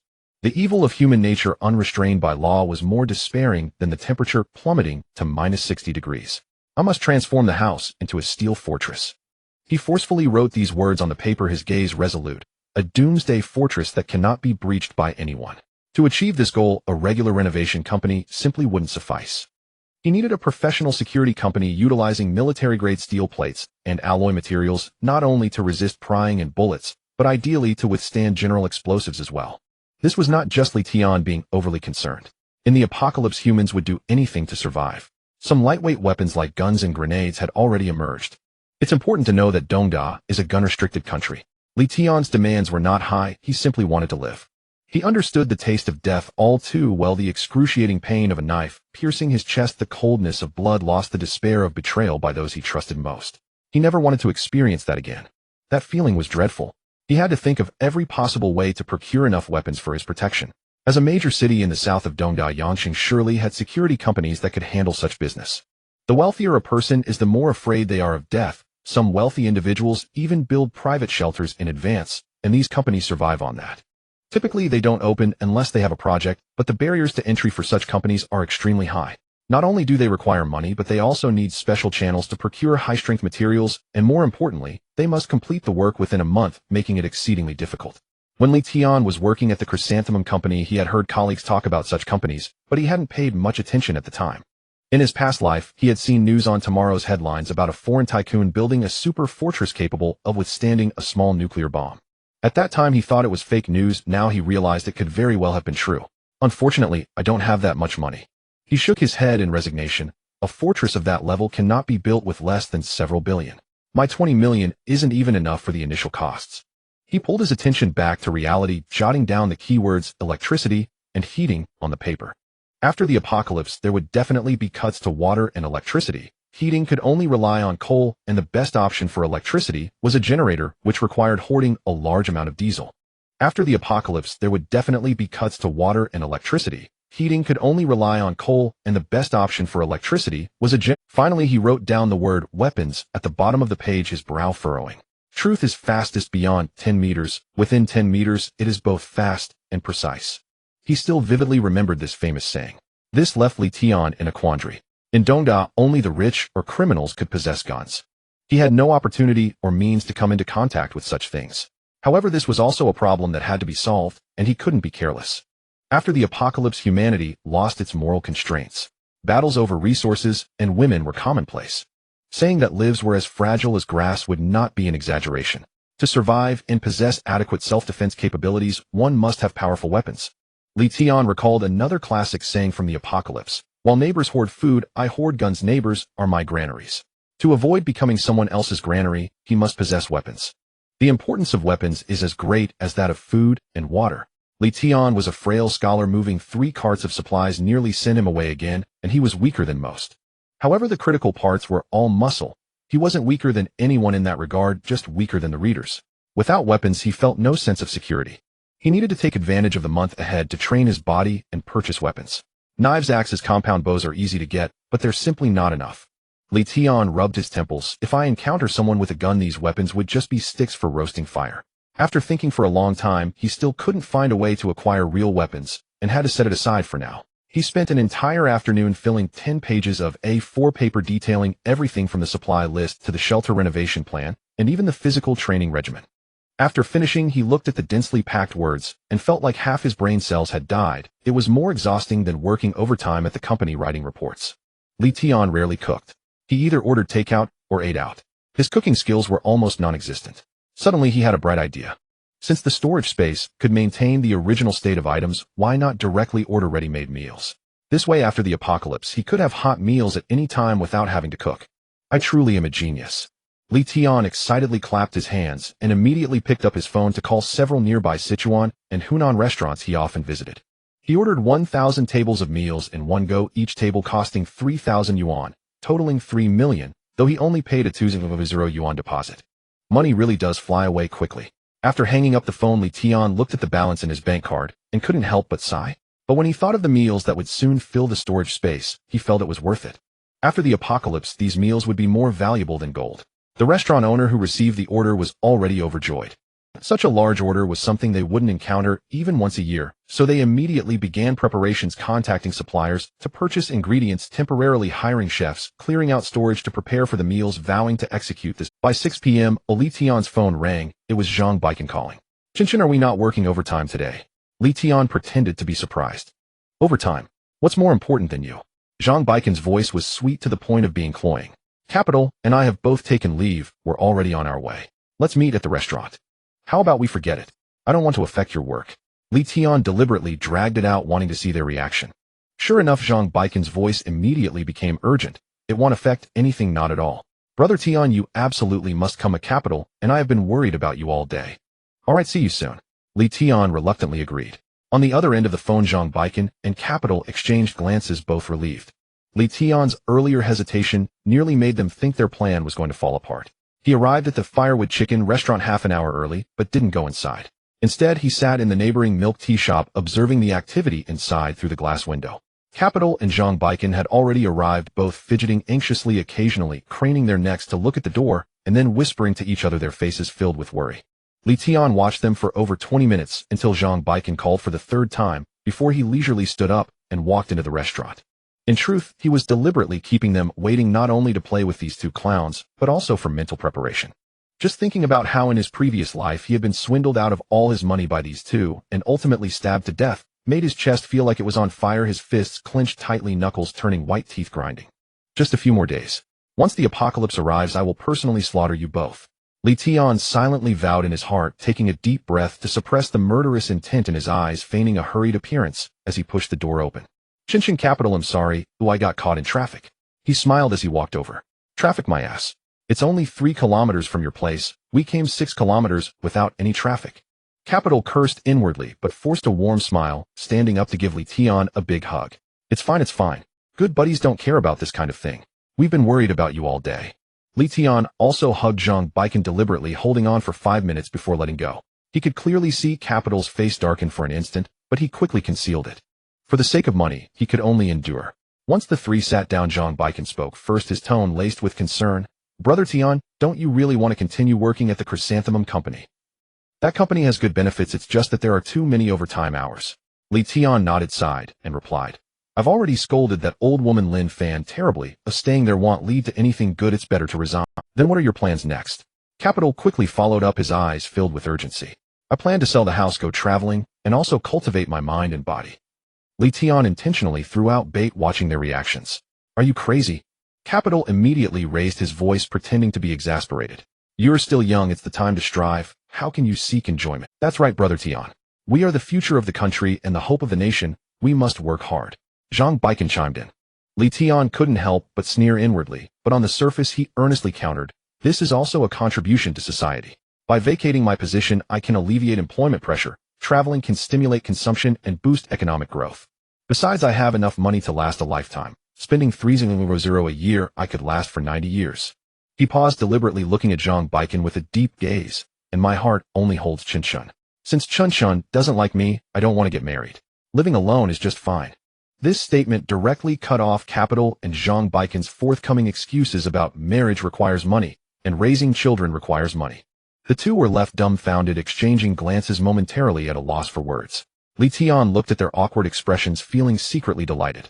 He deliberately stood up. You guys enjoy your tea, I need to use the restroom, and order the dishes. As soon as he left, Zhang Baikan anxiously grabbed Capital's hand. What should we do? Capital Tian is immovable, we can't persuade him at all. Should we just give up? We can still buy a house in Yangcheng by working hard ourselves. How could the Capital easily let Tian go? Although he and Zhang Baikan earned a decent annual salary at the chrysanthemum company, totaling 1 million yuan a year after deducting rent and living expenses, they could save at most 700,000 yuan annually. But Tian had 20 million yuan in savings plus a house worth 10 million yuan, totaling nearly 30 million yuan in assets. Even if they abstained from all consumption, it would take them over 40 years to accumulate such wealth. Not to mention the risks of being optimized by the company or falling ill. Who could guarantee smooth sailing for those 40 years? The Capital would never let such a golden fish slip away. No way. The Capital grabbed Zhang Baikan's hand, his tone resolute and greedy. Tian is a fool. He doesn't deserve to have so much money. Zhang Baikan nodded repeatedly, a flicker of agreement flashing in her eyes. Her earlier suggestion to give up was merely a casual complaint. In truth, letting go of that 30 million yuan would hurt more than cutting off her own flesh.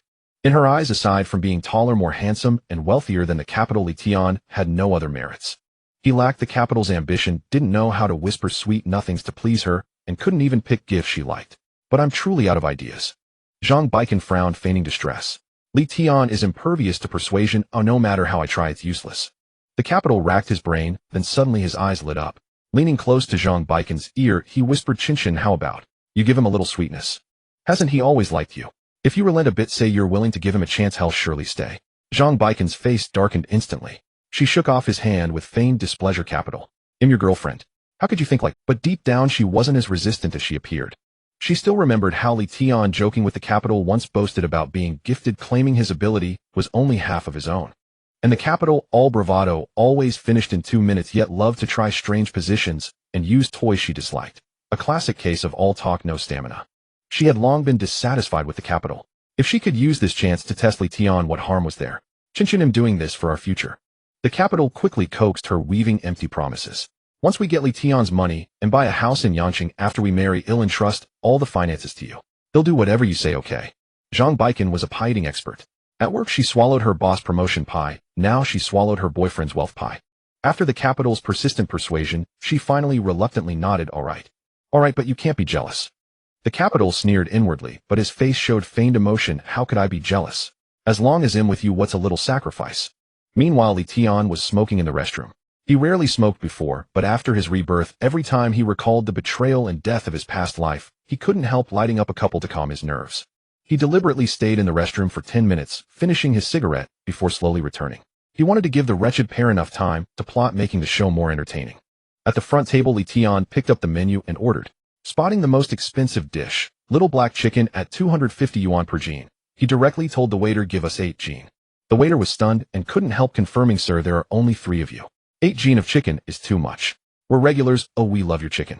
Tian waved his hand, his tone firm. If we can't finish, we'll take it to go. Just follow my order. Seeing his insistence, the waiter didn't argue. Why refuse money? It wasn't his being wasted. By the way, what's your best liquor? Tian asked. It's Jiaobei brand Wuliangye 200 yuan a bottle. Would you like some? The waiter promptly introduced. No, Li Tian refused flatly. The waiter wondered why ask if you want drink. Is this guy crazy? But he didn't know. Li Tian was deliberately setting the stage. Tonight he intended to make the capital bleed. The capital was notoriously stingy, saving every penny for a house, unwilling even to buy a cup of milk tea. This meal alone would pain him for days. As soon as Li Tian sat down, Zhang Baikan grabbed his hand, her eyes red and brimming with tears, feigning reluctance to see him leave. Wow, with acting like that, it's a shame she's not an actress. Li Tian mocked inwardly, but his face showed tension, his voice trembling. Qinshan, what? What's wrong? Tian, go, I can't bear to see you go. Zhang Baikan's voice choked, tears nearly falling. Before, when I rejected you, I was just testing you. I never disliked you. Give me more time, okay? I'm a slow to warm up girl. Slow to warm up. You'll never warm up, damn it. Li Tian sneered inwardly, but his face showed a mix of joy and disbelief, his voice trembling even more. Really? Really? Qinshan, are you serious? As true as gold. Zhang Baikan nodded vigorously, tightening her grip on his hand. Tian Gu, you can't abandon me. Your loved one is here, and your good brother Capital is here. How can you leave? Li Tian deliberately paused for a few seconds, meeting their expectant gazes, then slowly shook his head. Qinshan, I know Capital likes you too. I'd better go. I don't want to be a third wheel or ruin your relationship. You're overthinking. Capital quickly interjected, forcing a smile. Qinshan and I are just friends. She's just slow to warm up. Give her more time and she'll surely accept you. Zhang Baikan nodded along, her eyes full of pleading. Tian Gu, you understand me, right? Li Tian's gaze swept between their faces, finally resting on Zhang Baikan. His eyes sincere. Qinshan, do you really not like Capital? Without a second thought, Zhang Baikan nodded frantically. Of course not. I only see him as a friend. The smile on Capital's face froze instantly, his expression turning grim. He knew it was an act, but hearing his own girlfriend say she didn't like him in front of someone else still stung like needles, piercing his heart. Especially since Zhang Baikan acted so convincingly, the disdain in her eyes seemed genuine. Then let me ask you again. Li Tian pressed on. Qinshan, between Capital and me, who would you choose? Zhang Baikan hesitated for a moment, then chose to flatter Li Tian. Of course, it's you, Tian Gu. How could Capital compare to you? You're a handsome, tall, and an honest man. Capital can't hold a candle to you. Li Tian nodded deeply in agreement, but thought to himself, I was too honest before, which is why you two played me for a fool. He deliberately looked at Capital, his expression naive. Qinshan, do you mean Capital is uglier, shorter, and more hypocritical than me? Capital's fists clenched under the table, knuckles cracking, nails digging into his flesh. Every word Li Tian spoke stabbed him like a knife. He was indeed shorter than Li Tian. Li Tian was 185 meters, he was only 168 meters, had a few freckles on his face, and indeed liked to put on airs. But these were his sore spots. Li Tian knew it well, yet said it to his face. This was no joke, it was deliberate humiliation.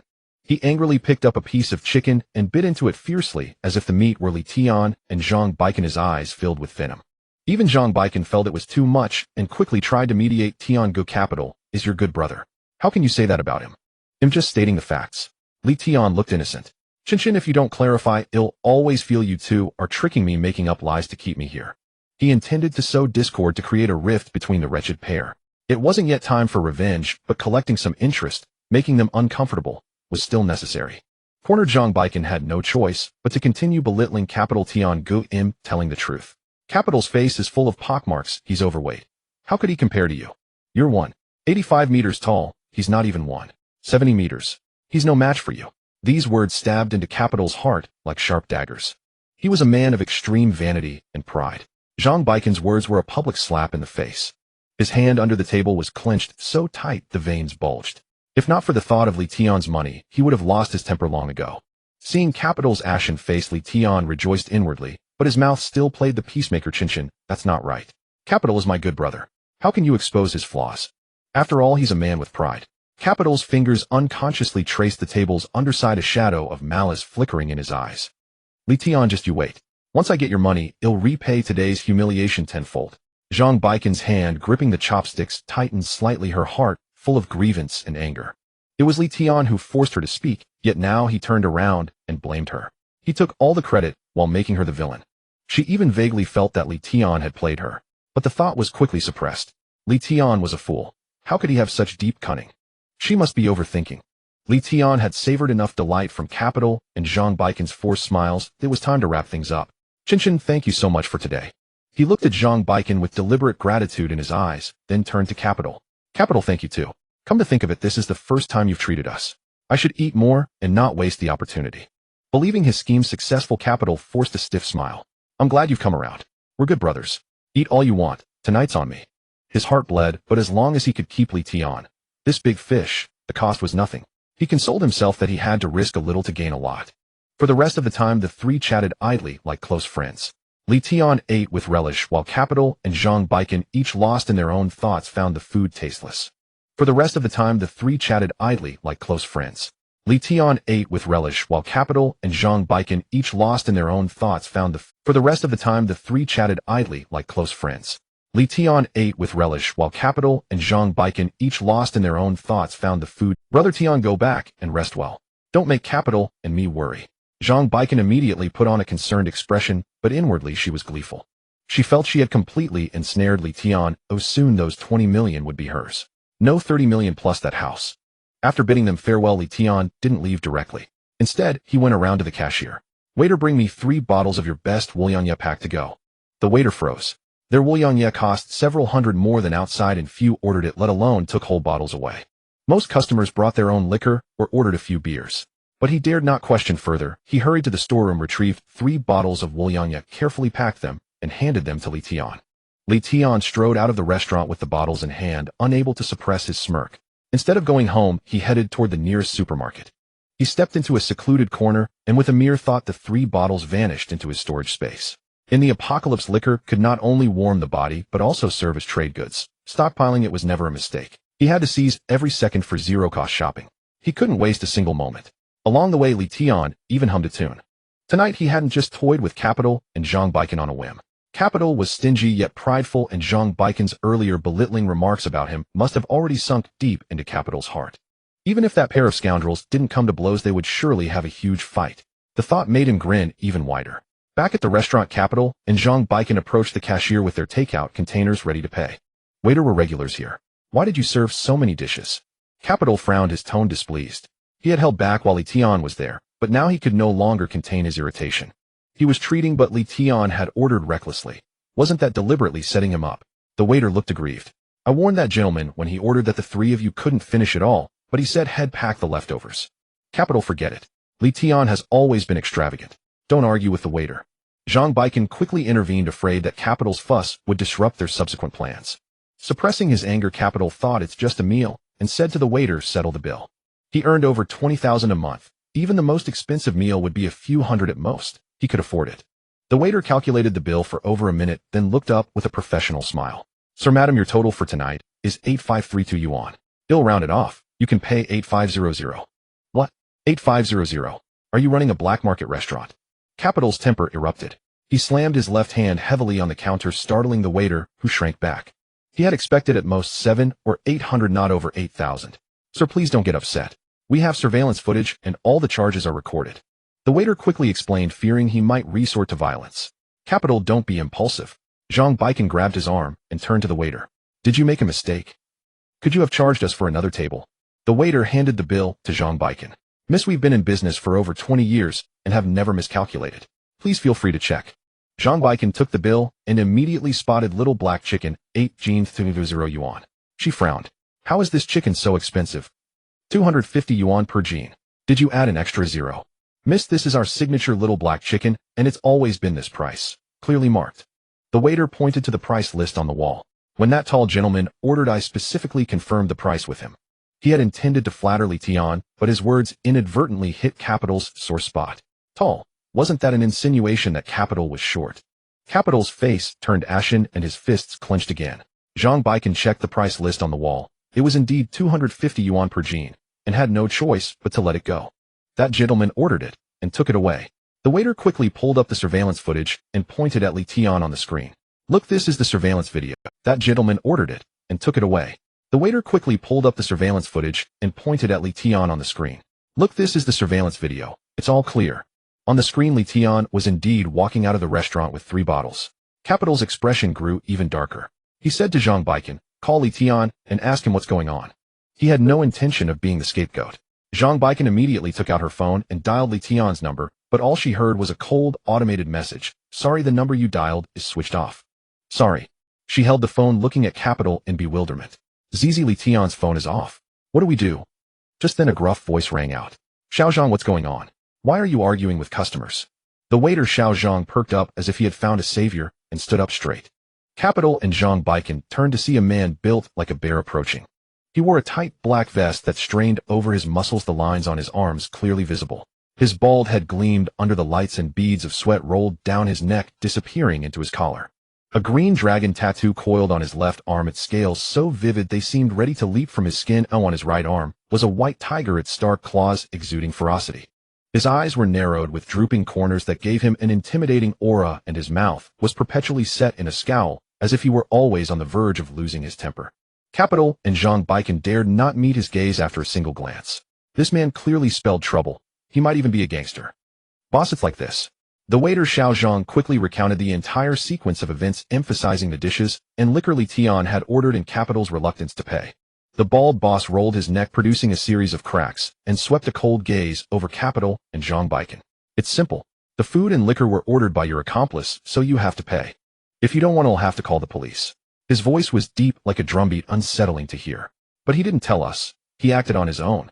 Capital tried to argue, loath to part with over 8,000 yuan. That's your problem, not ours. The bald boss' eyes widened as if he wanted to devour them. Besides, you just called this a black market restaurant. So many customers heard you, and it's damaged our reputation. You'll have to compensate for that too. Either pay up now, or you'll call the cops and let them sort it out. Capital and Zhang Baikan instinctively stepped back. They knew calling the police would be futile. The surveillance footage was crystal clear. Tian had ordered everything. As his companions, they would likely be held responsible. Besides, the bald boss looked far from someone to trifle with. If things escalated, they might end up worse off. Zizi, let's just forget it. We can't afford to provoke him. Zhang Baikan whispered, fearing that further commotion would lead to bigger trouble. Gritting his teeth, Capital conceded. Well, pay. 8500, right? It's 8532 yuan, the bald boss said coldly. Xiao Zhang offered to round it off because he thought you were reasonable customers. People like you who make a fuss don't deserve the discount. Capital looked at the boss' terrifying visage and swallowed the retort that had risen to his lips. He obediently scanned the QR code to pay 8532 yuan, then pulled Zhang Baikan out of the restaurant in a huff. Tian cast aside the disgrace of Capital and Zhang Baikan, turning his attention to his stockpiling endeavor. Under the cover of night, he visited 6 supermarkets in succession, sweeping through the food section, daily necessities, and grain and oil aisles. Anything that could prove useful in the apocalypse, he did not overlook. Under the cover of night, he visited 6 supermarkets in succession, sweeping through the food section, daily necessities, and grain and oil aisles. Anything that could prove useful in the apocalypse, he did not overlook. He only returned home reluctantly after the supermarkets closed one by one.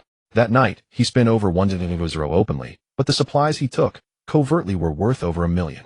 From rice flour, oil, and salt to snacks and beverages, and even small items like toilet paper and batteries, his storage space was now stocked with another massive load of goods.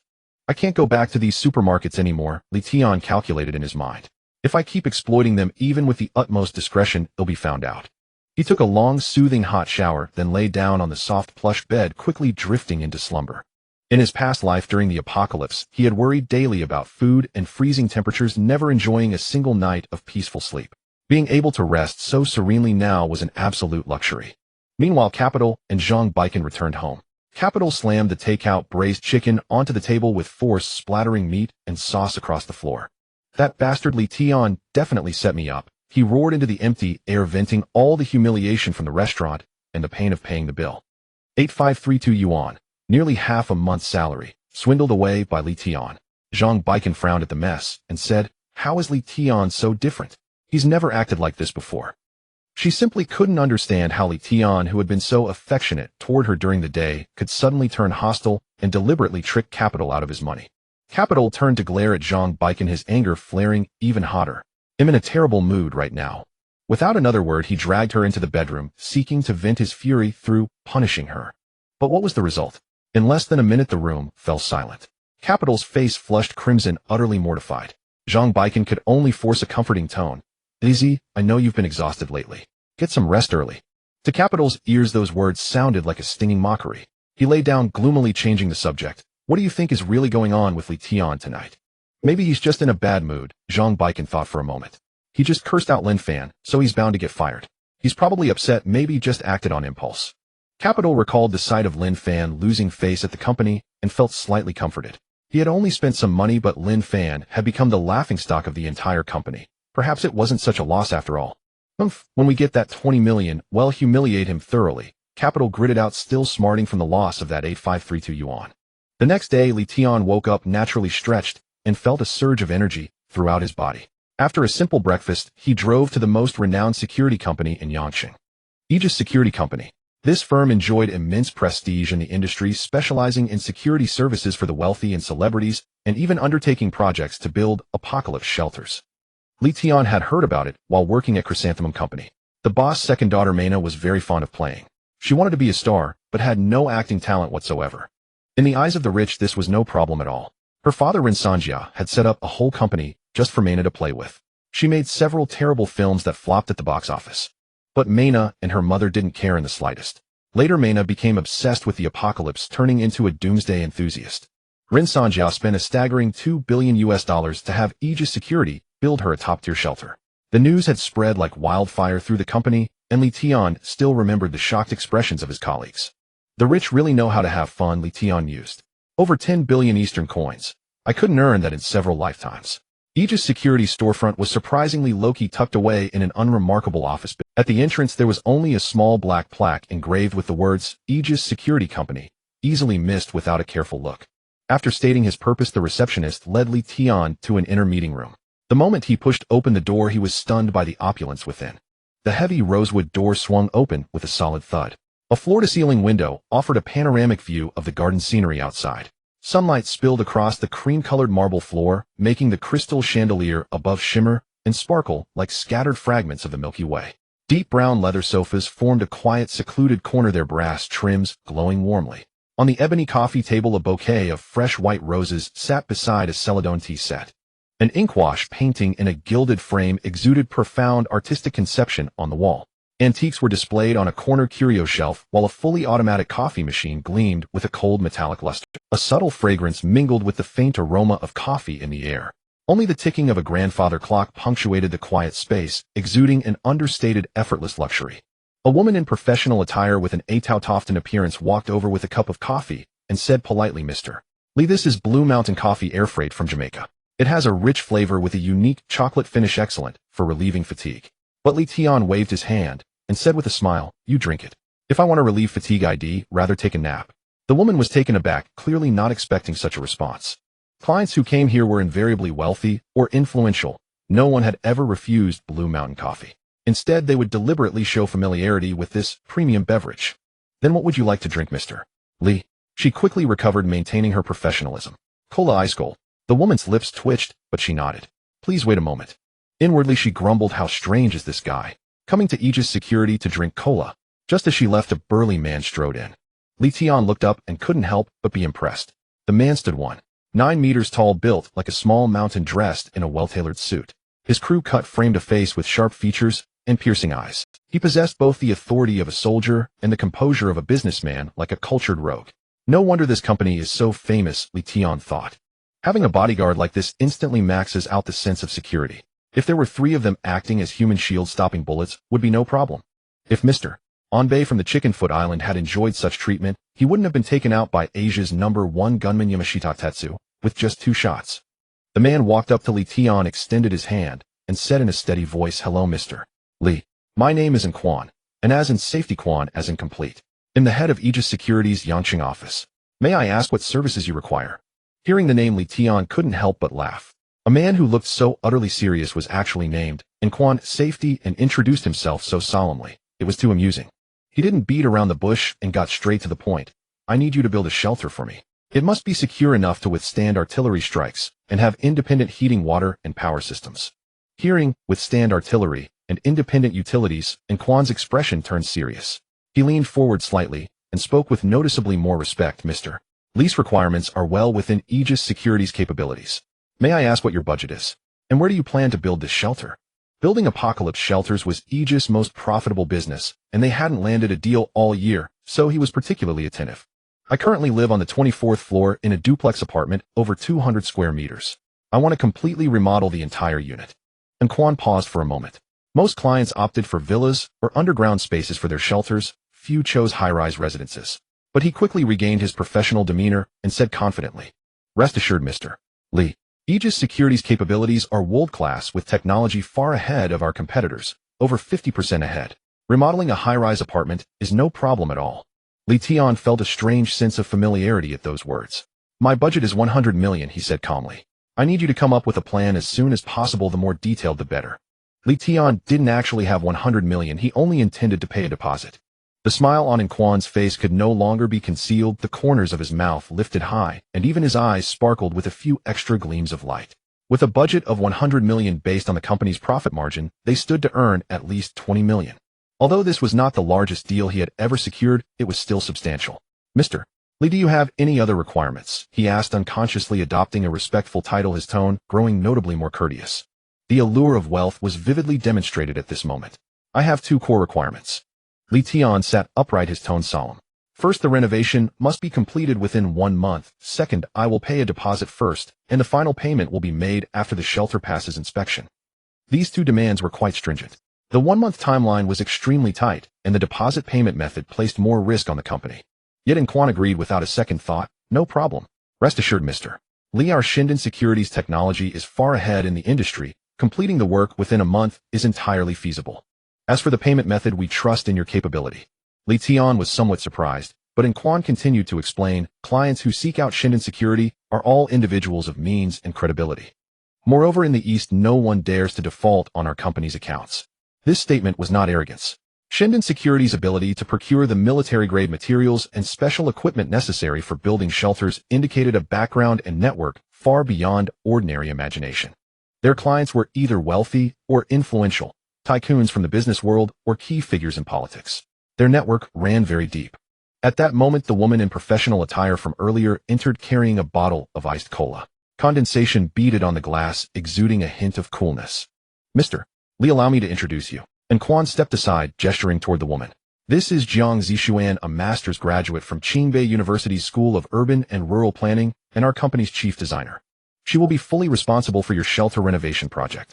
You can communicate any needs with her. Tian looked at Jiang Zixuan, a hint of doubt creeping into his mind. The young woman was indeed beautiful with fair skin and delicate features, but she seemed far too youthful, appearing to be only 25 or 26. Could she be reliable? As if reading his thoughts, Quan added, Mr. Lee, don't let designer Jiang's youth fool you. She is a renowned doomsday shelter expert in the industry. The core design of Miss Mayna's shelter was her work. Jiang Zixuan smiled gently at Tian. Her radiant smile enhanced her already striking features, adding a touch of charm. Hello, Mr. Lee. I am delighted to serve you. You can tell me any requirements, and we will do our utmost to meet them. She extended her hand, slender fingers, skin as white and smooth as fine jade, like a piece of warm mutton fat. Tian took her hand, his fingertips brushing against her delicate skin, as smooth as silk. A stray thought crossed his mind. If these hands gave me an oil-back massage, it would surely be bliss. But he quickly reined in his thoughts. Building the shelter was the top priority now. He couldn't act like a green youth dazzled by beauty. If Shindon Security decided to verify his assets, he would be exposed. He studied Jiang Zixuan carefully. She stood a full 175 centimeters tall, with a curvaceous figure. Her well-tailored professional attire outlined her graceful lines. She wore no makeup, yet possessed an 𝑃 beauty. Her brows and eyes like painted landscapes, her gaze bright and sharp, radiating confidence and competence. She exuded both the allure of a mature woman and the professional poise of a career lady. Miss Jiang, when you say any requirement can be met, do you truly mean it? Tian asked with a smile, a hint of testing in his tone. Of course. Jiang Zixuan nodded, then realizing the potential ambiguity of her words, quickly added, I refer to requirements related to building the shelter. As long as the budget is sufficient, we can achieve it all. Her clarification only served to steer Tian's thoughts astray, infusing the atmosphere with an awkward subtlety. Quan tactfully rose to his feet. I'll leave you two to chat. With that, he gently closed the door, leaving the space to the two of them. Over the next 2 hours, Tian and Jiang Zixuan engaged in deep discussion. They communicated in detail about the shelter renovation, repeatedly confirming every aspect from wall reinforcement to equipment selection. First came wall and structural reinforcement. Tian demanded that all existing walls, floors, and ceilings be fitted with an additional 20-centimeter thick layer of new alloy panels. This alloy, exclusive to Shindon Security, weighed only 1/3 as much as steel, but was 5 times stronger. It could withstand artillery impacts without adding extra load-bearing pressure to the floors. This perfectly addressed Tian's concerns about high-rise load-bearing issues. For the windows, he chose the latest military-grade bulletproof glass developed in the East. This glass could not only withstand rifle bullets, but also endure extreme temperature differences from 150°C to 150°C, fully capable of handling the bitter cold of the apocalypse. Jiang Zishuan smiled and said, Mr. Li, even if you pour liquid nitrogen on the outside of the glass, the interior will remain unaffected. The ventilation system adopted the world's most advanced dual circulation system. The external circulation mode could filter toxic gases and dust from the air, even resisting biochemical attacks. The internal circulation mode converted indoor carbon dioxide into oxygen, and with the air purification module, the indoor air could stay fresh even during prolonged stays. With this system, you could safely remain in the shelter for months, even during a gas attack, Jiang Zishuan explained. The surveillance system was particularly ingenious. The entire system required no internet connection, only power to operate. The cameras were pinhole-style, concealed in corners, ceilings, and other hidden spots, yet they captured 4K Ultra HD footage capable of clearly seeing even an ant outside the window. Tian couldn't help but joke to himself, if the apocalypse didn't happen using this equipment to run a hotel for action films would surely be a hit. The most critical door was replaced with a bank vault-grade waterproof, fireproof, and burglar-proof door. The door panel was 30 centimeters thick, made of composite armor material that even ordinary artillery shells couldn't blast open. When closed, it achieved a complete seal, preventing even air from flowing through. This meant that even if the outside was flooded or filled with toxic gases, the shelter interior would remain safe. The water and electricity systems adopted an independent closed-loop design. Jiang Zishuan initially recommended solar power, given Yangcheng's abundant sunlight, which was clean and cost-effective. However, Tian firmly refused. Solar power is useless in extreme cold. Once heavy snow covers it, it becomes a decoration. He demanded the use of a coal-fired heating and power generation integrated unit. This device, fueled by coal or diesel, could provide both heating and electricity, while also converting household waste into energy, achieving the triple function of heating, power generation, and waste disposal. Jiang Zishuan was puzzled. Mr. Li, Yangcheng's winter low temperatures are at least 10 C. Why do you place such importance on heating equipment? Moreover, storing fuel can be troublesome. Tian could only be vague. I dislike the cold, and I prefer to prepare for the worst. What he didn't say was that he had a storage space, so storing fuel was no issue at all. For the water circulation system, Jiang Zishuan recommended an atmospheric water generator that could extract water molecules from the air, eliminating the need for an external water source. But Tian declined again. His storage space could hold vast quantities of purified water, rendering such complex equipment unnecessary. He only requested the installation of a small water tank. When water ran low, he could replenish it from his space, saving room within the shelter. True to her reputation as a Qingbei master's graduate, no matter how demanding or peculiar Tian's requirements, Jiang Zishuan could provide solutions in short order, often offering 2 or 3 alternatives for him to choose. For wall reinforcement, for example, she not only recommended the new alloy, but also proposed combinations like alloy plus concrete and alloy plus graphene, analyzing the pros, cons, and cost differences of each option. It was only as the sun set that they finally finalized all the details. Tian looked at the project plan and let out a long sigh of relief. This 200-plus square meter duplex was about to be transformed into an impregnable, iron turtle shelter. With this shelter coupled with the supplies in his infinite storage space, he could not only survive the apocalypse, but live more comfortably than anyone else. Even if the outside world was frozen and chaotic, he could eat hot meals, drink warm water, and calmly watch those who once mocked him struggle to survive in the extreme cold. The contract Jiang Zishuan handed over was over 20 pages long. Tian spent half an hour scrutinizing every word, confirming there were no loopholes before he signed. This was a matter of life and death for his survival in the apocalypse. He couldn't afford any negligence. After signing, he promptly paid a deposit of 5 million. If not for the company's minimum deposit requirement, he wouldn't have wanted to pay a single cent.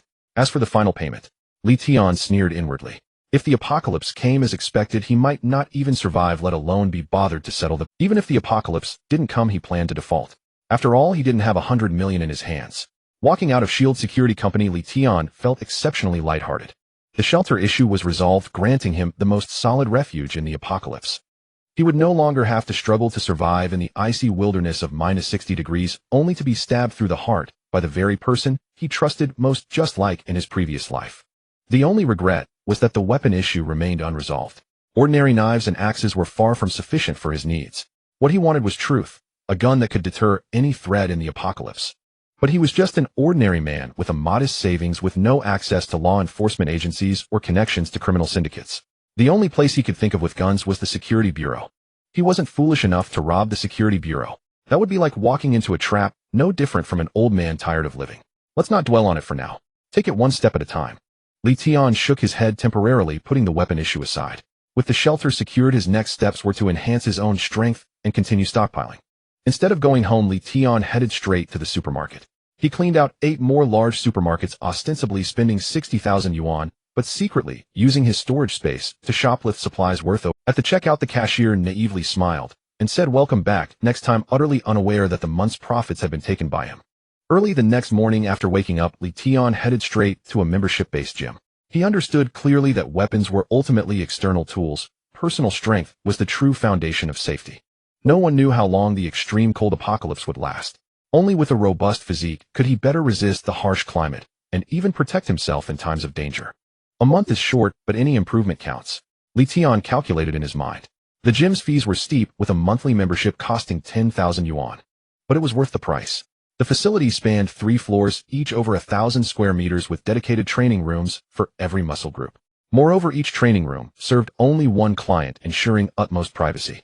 Tian also spent an extra 90,000 to hire a professional personal trainer and a nutritionist.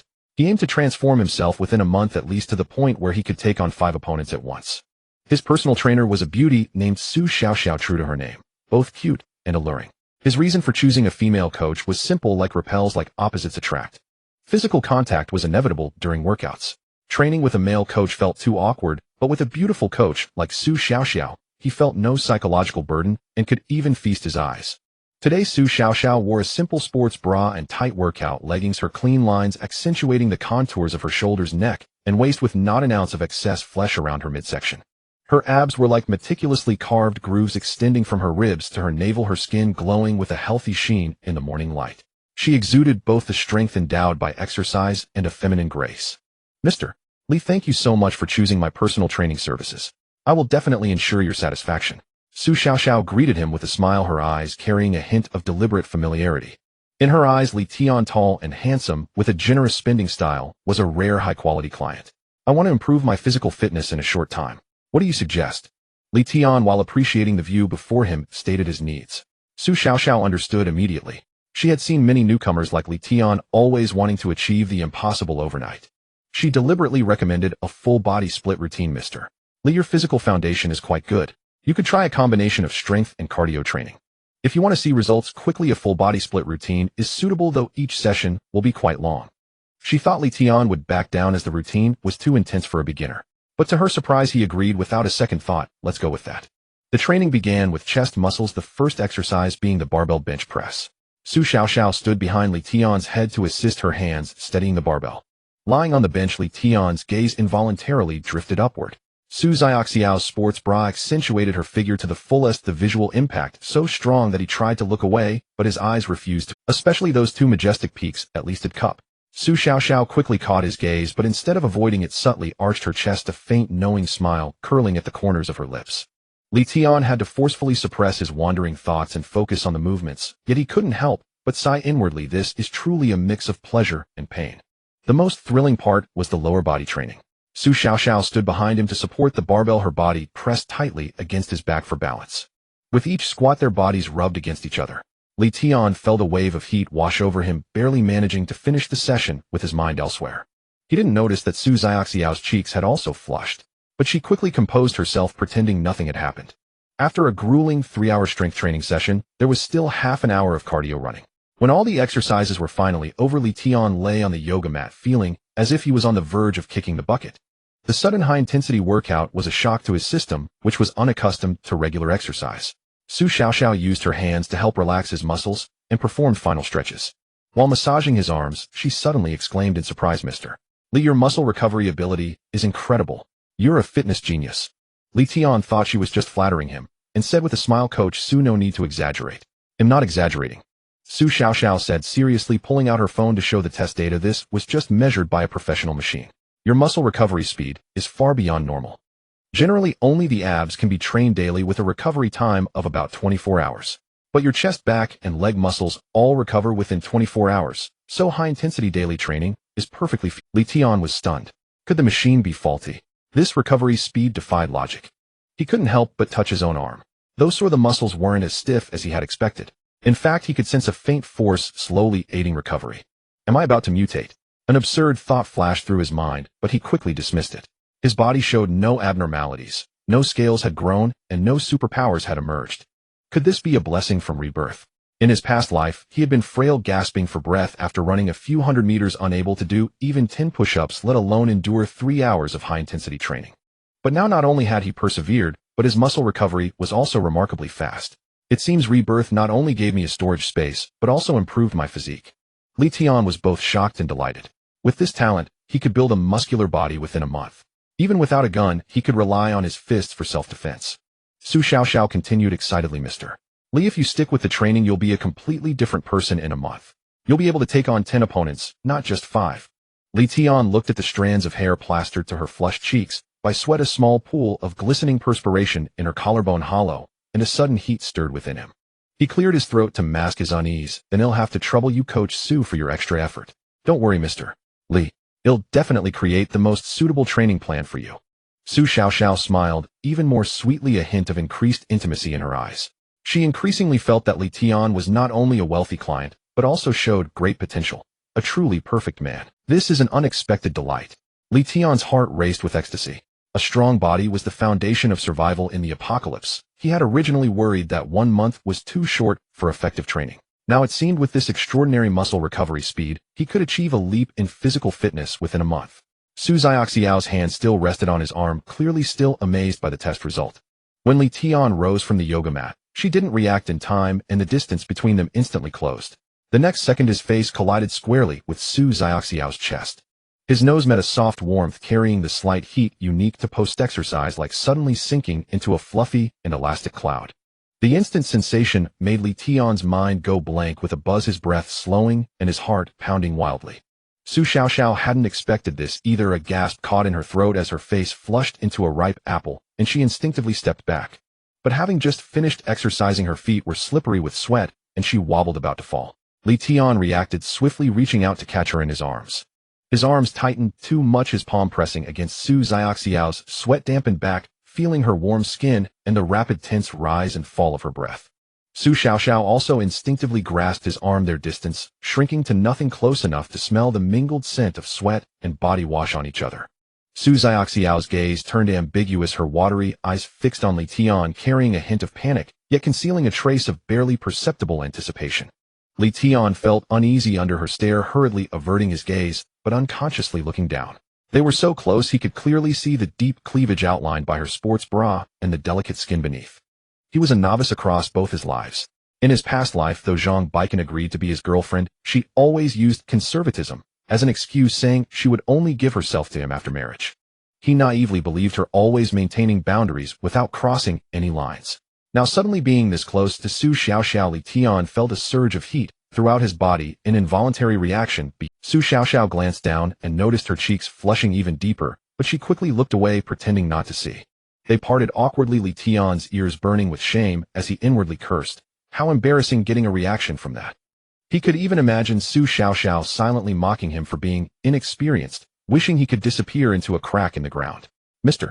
Li, I didn't see anything. Su Xiaoxiao tried to ease the awkwardness, but her words only made Tian more mortified. He turned around, took a deep breath to compose himself, then faced her again, feigning nonchalance. Teacher Su, I didn't see anything either. Su Xiaoxiao let out a chuckle, her eyes curving into crescent moons, dispelling most of the tension and embarrassment.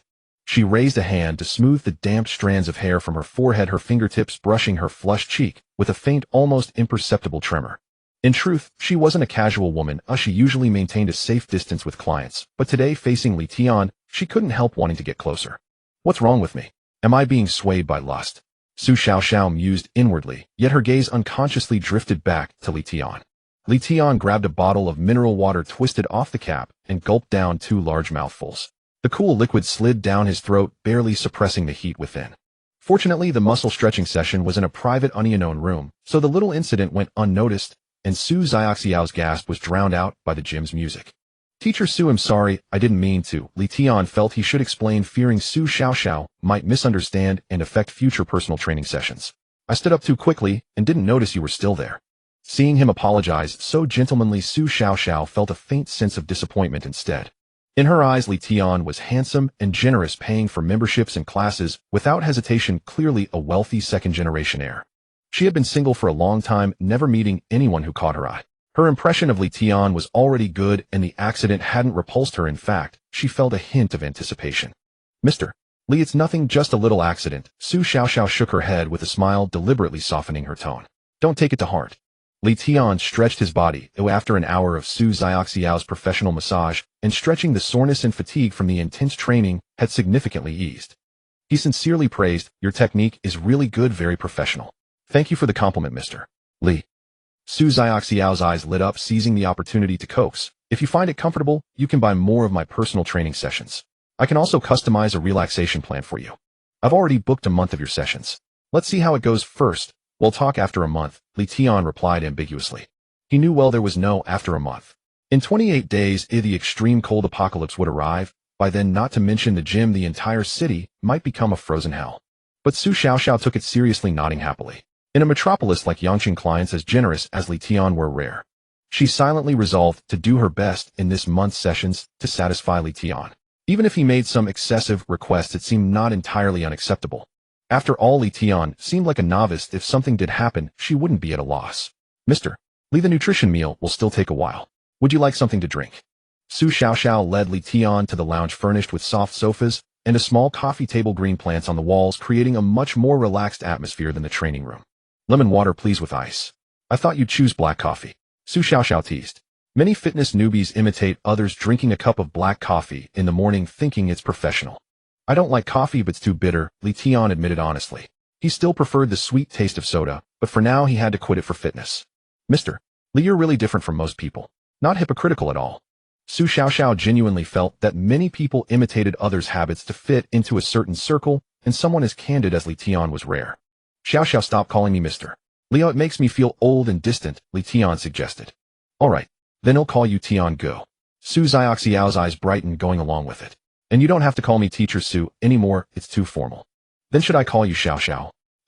Su Xiaoxiao nodded firmly, her smile growing sweeter. This address undoubtedly brought them closer.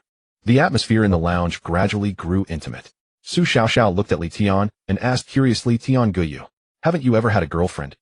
Tian's reactions today, from the earlier awkwardness to his current frankness, all seemed like those of an inexperienced young man, prompting her speculation. Is it that obvious? Tian was somewhat surprised, then candidly admitted, indeed I haven't. Though admitting it was a bit shameful, it was better than pretending to be a seasoned player. He had seen too many people boast about things like 7 times a night, or 18 centimeters. I guess today I didn't know my sixth sense was so accurate. Hearing the answer she wanted, Su Xiaoxiao laughed even more joyfully, her anticipation growing. Tian Go, you're so great, how come you've never been in a relationship? I was busy with school and work before, I never met the right one, Tian made an excuse. He couldn't exactly say he was deceived emotionally and lost his life in his past life. Su Xiaoxiao took it seriously, looking at Tian with a softer gaze. She recalled the earlier accident, her heartbeat quickening. This Tian, I wonder if he could fancy me. Actually, I kind of like him. As she thought, she became distracted, forgetting to hand over the lemon water. Tian didn't notice her distraction. His gaze unconsciously fell on Su Xiaoxiao again. Her features weren't stunning, unlike Jiang Zixuan's striking beauty that stopped people on the street. Su Xiaoxiao's charm was softer, of the grows on you type, at least a 7 out of 10. What impressed him most was her figure. Years of fitness left no trace of excess fat. The muscle lines on her arms and calves were smooth and powerful, radiating a healthy athletic beauty. Especially her hips, clearly outlined by the tight workout pants. Not the stiff kind from artificial enhancement, but the rounded fullness from years of squats and deadlifts, like ripe peaches, tempting a second glance.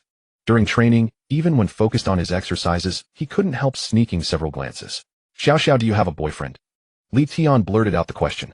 As soon as the words left his mouth, he was stunned himself. He had only intended to work out, never expecting to ask such a personal question. I'm single now, had 2 relationships before. Su Xiaoxiao said frankly. There must be plenty of people chasing you. Tian asked with gossipy curiosity. Su Xiaoxiao shook her head, a trace of barely perceptible melancholy in her voice. The ones I fancy look down on me for being a fitness trainer, thinking the job lacks dignity. Those who like me are mostly after my body, treating me like I'm easy. Tian could hear the grievance in her tone and quickly changed the subject. You'll find the right one eventually. By the way, what time do we start training tomorrow? His attitude toward the beautiful fitness trainer Su Xiaoxiao was simple. He wasn't particularly fond of her, nor was he indifferent. His principle was to take no initiative, offer no rejection, and bear no responsibility. Tian had no desire for a romantic love story right now. All he wanted was to make money. Brother Tian, is all you think about is working out? Su Xiaoxiao deliberately feigned a look of resentment, but a hint of amusement hid in her eyes. She could sense Li Tian's intentional distance, yet she wasn't anxious. After all, there was still a month left, plenty of time to gradually close the gap. I paid a hefty sum for these personal training sessions, so I've got to be responsible for the money. Li Tian laughed it off, steering the conversation back. Seeing his firm stance, Su Xiaoxiao dropped the matter and said with a smile, "Brother Tian is the boss, you set the time. Then let's keep it at today's time. The whole year's work depends on a good start in spring, and the whole day's work depends on a good start in the morning. Early workouts yield better results." Li Tian made a decisive choice. The two sat in the lounge for a while before the nutritionist brought in their meals. Li Tian stared at the food on the table, unable to suppress his amazement. Was this ordinary fitness food?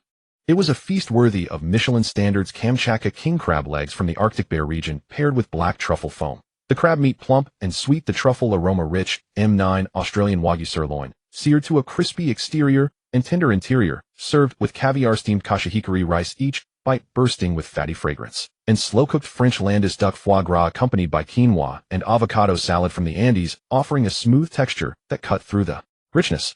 The drink was even more extravagant. Manuka honey and bird's nest water from the land of the long white clouds, sweet and refreshing. This is too lavish. Li Tian sighed inwardly. If not for the apocalypse looming a month away, he would never dare to indulge in such expensive fare. Li Tian resented the rich, not because of their wealth, but because he wasn't one of them. Accompanied by Su Xiaoxiao, Li Tian finished the costly, nutritious meal. She escorted him to the entrance of the gym and even opened the car door for him. Li Tian's car was a Bawang 7 Series his parents had bought him. Not a top-tier luxury vehicle, but decent enough in the eyes of ordinary people. "Brother Tian, take care, see you tomorrow." Su Xiaoxiao waved with a smile. "Is your work done for today? Can you clock out?" Li Tian asked casually. "You'll head home for a shower, and then get off work and grab a few lottery tickets on the way." Su Xiaoxiao's eyes crinkled with laughter. Who wouldn't be happy working only half a day and still getting paid? You want to get rich overnight. Li Tian couldn't help but tease. "I used to buy them often too, but the most I ever won was $5. I gave up long ago. It's fine to play a little for fun, but don't get hooked." "Got it, Brother Tian." As Li Tian drove off, a sudden thought flashed through his mind. Lottery. He slammed the steering while almost forgetting this crucial matter. In his past life, the winning numbers for tonight's lottery were composed of his and his parents' birthdays. He had stuck to that combination since college, but on that particular day, he forgot to buy a ticket due to overtime, and no one won the first prize. When he saw the results, he was filled with regret. Su Xiaoxiao is truly my lucky star. Li Tian's heart raced with elation as he pressed harder on the accelerator, speeding all the way back to his neighborhood. He parked and dashed into the lottery shop at the entrance. "Boss, give me 100 bets on this number." Li Tian recited the familiar set of digits with unwavering determination. The shop owner paused, unable to resist advising. "Young man, how about a different set of numbers? A diversified set covers more ground and gives better odds. Betting all on one number like this is too wasteful." Having sold lottery tickets for over a decade, this was the first time had seen someone spend 200 yuan on a single number, silently thinking more money than sense. "No need, I trust my gut," Li Tian said confidently, even adding a playful jab. "Boss, if you believe me, buy a few bets on this number too. I guarantee you'll hit the jackpot." He knew full well the owner wouldn't buy any. Every lottery player had an unshakable faith in their own chosen numbers and would never trust someone else's recommendation. Sure enough, the owner shook his head. "Lottery. I only sell it, I don't touch it myself. Treat it as entertainment, never get addicted." Li Tian paid, pocketed the ticket, and turned to leave. As soon as he was gone, the owner muttered under his breath, "What an idiot buying lottery like that. Think you'll win the first prize? Are you the lottery center director's son?" Li Tian didn't hear the owner's grumbling. His heart was full of anticipation. If he won the 500 million jackpot, he'd have enough money to stock up on supplies in bulk without having to waste time every day on zero-cost shopping at the supermarket. After chatting with Jiang Zishuan yesterday, he realized that relying on retail purchases was far too inefficient. Even converting his remaining 14 million yuan into supplies was a challenge, let alone now that he was about to win a huge prize. Money was meant to be spent. If he didn't use it now, it would be useless when the apocalypse came. "Once I win, I'll go directly to manufacturers for wholesale, have them deliver the goods to a warehouse, and then I'll discreetly store everything in my space. Efficient and covert." Li Tian calculated in his mind, also considering a key issue. The house he was living in would be under renovation starting tomorrow, so he needed a temporary place to stay. Additionally, the bulk purchase supplies required a warehouse for cover to avoid exposing the secret of his storage space. He pulled out his phone to contact Jiang Zishuan. With Divine Shield Security's extensive connections, they might help him find suitable housing and a warehouse. But before he could dial, an unfamiliar number called. "Sir, do you need a loan? Same-day application, same-day approval, high credit limit." The male voice on the other end carried forced enthusiasm. "I'll loan you. Actually, I do have a need for a loan. How much can you offer?" Tian was about to curse him out, but on second thought, he changed his mind. The man on the phone instantly became excited. He had been calling all morning, either getting hung up on or cursed at, and finally found a potential client. "Sir, as long as you have collateral, the amount is no problem. For example, property or a car. I have a house worth over 10 million. How much could I borrow?" Tian deliberately raised his voice. "We'll need to appraise the property ourselves. Sir, I'll give you an address. Bring your property deed to our office, and we'll discuss it in person." The man recited the address, his tone urgent. Tian hung up a cold smirk on his face. He had no intention of repaying the loan. Once the apocalypse arrived, all debts would become worthless paper. Since someone was handing him money on a silver platter, why not take it? Following the address, Tian drove for 20 minutes and found the 361 Financial Services Company. The company was tucked away on the 5th floor of an old office building with no conspicuous sign at the entrance, only a small glass door bearing the words Financial Consulting. A man in a floral shirt approached and eagerly ushered Tian inside. "Sir, please come in. Our boss is waiting for you." Tian stepped into the company and noticed only 5 offices, one of which echoed with the incessant sound of phone calls. "Hello, Ms. Zhang, your previous loan is due for repayment. Mr. Li, if you don't repay, we'll have to send a collection team to your door." The door to another office wasn't fully closed, and he caught a glimpse of over a dozen burly men in suits inside, all wearing fierce expressions. Clearly the collection squad. "Looks like a loan shark operation." Tian understood, but felt no fear. Before the apocalypse, these people might have been intimidating, but afterward they'd struggle just to survive. The floral-shirted man led Tian to the innermost office and pushed open the door, revealing a burly bald man sitting behind a desk smoking. The man wore a black suit, but his belly strained the shirt, and a scar ran from his forehead to his chin. His fierce gaze marked him as a ruthless individual. "Hello, I'm Tian, the head of this company." The bald man stubbed out his cigarette and pointed to the chair across from him. "Have a seat. How much do you want to borrow? How much can you lend?"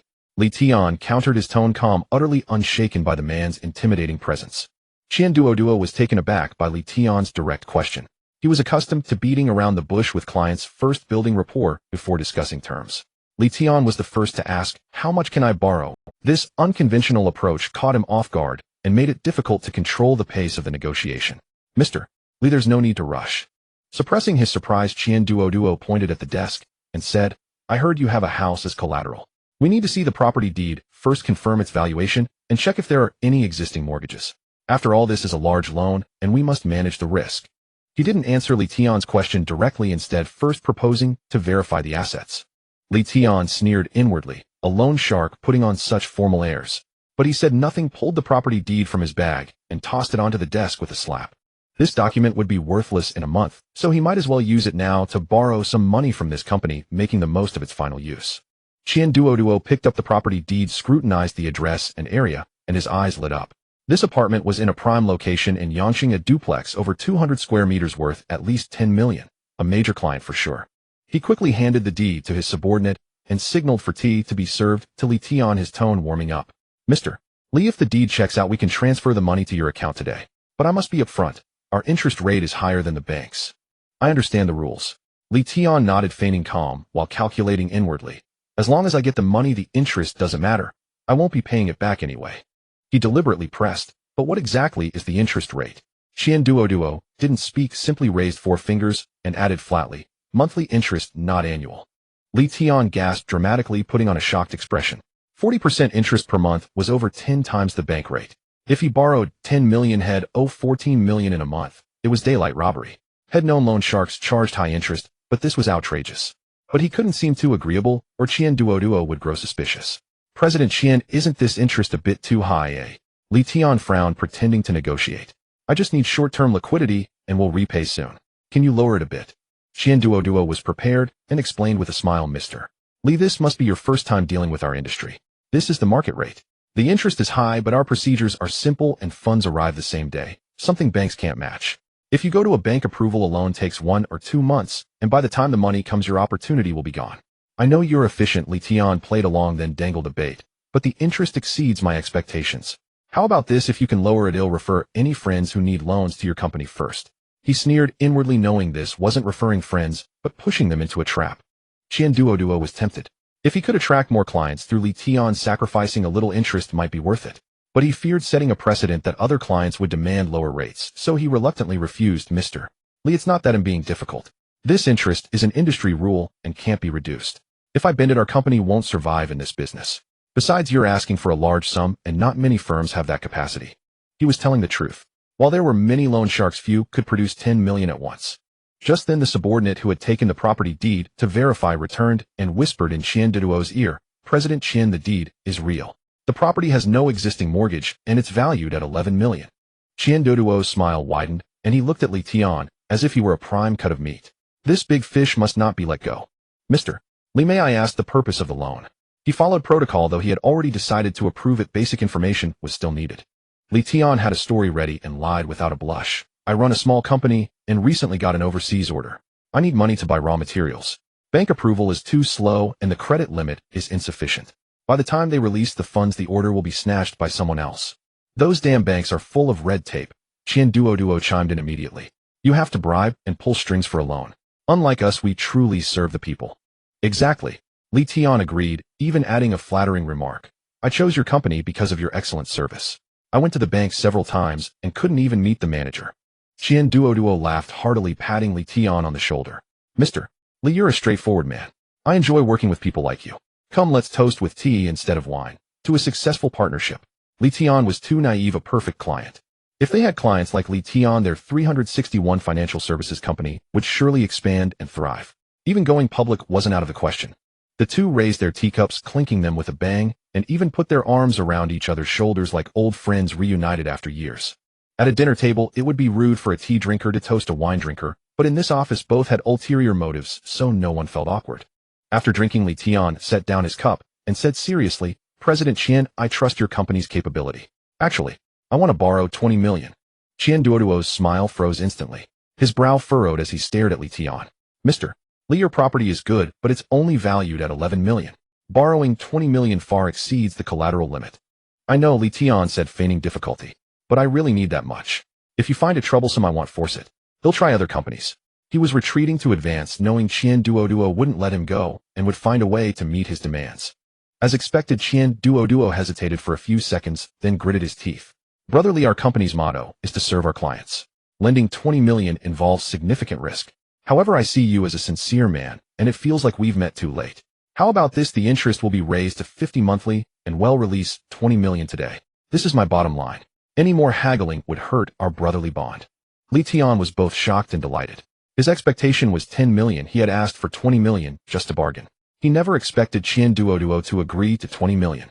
When did loan sharks become so easy to deal with? He lowered his gaze, tapping his fingers lightly on the desk, pretending to weigh the pros and cons, deliberately slowing the pace to create an atmosphere of indecision.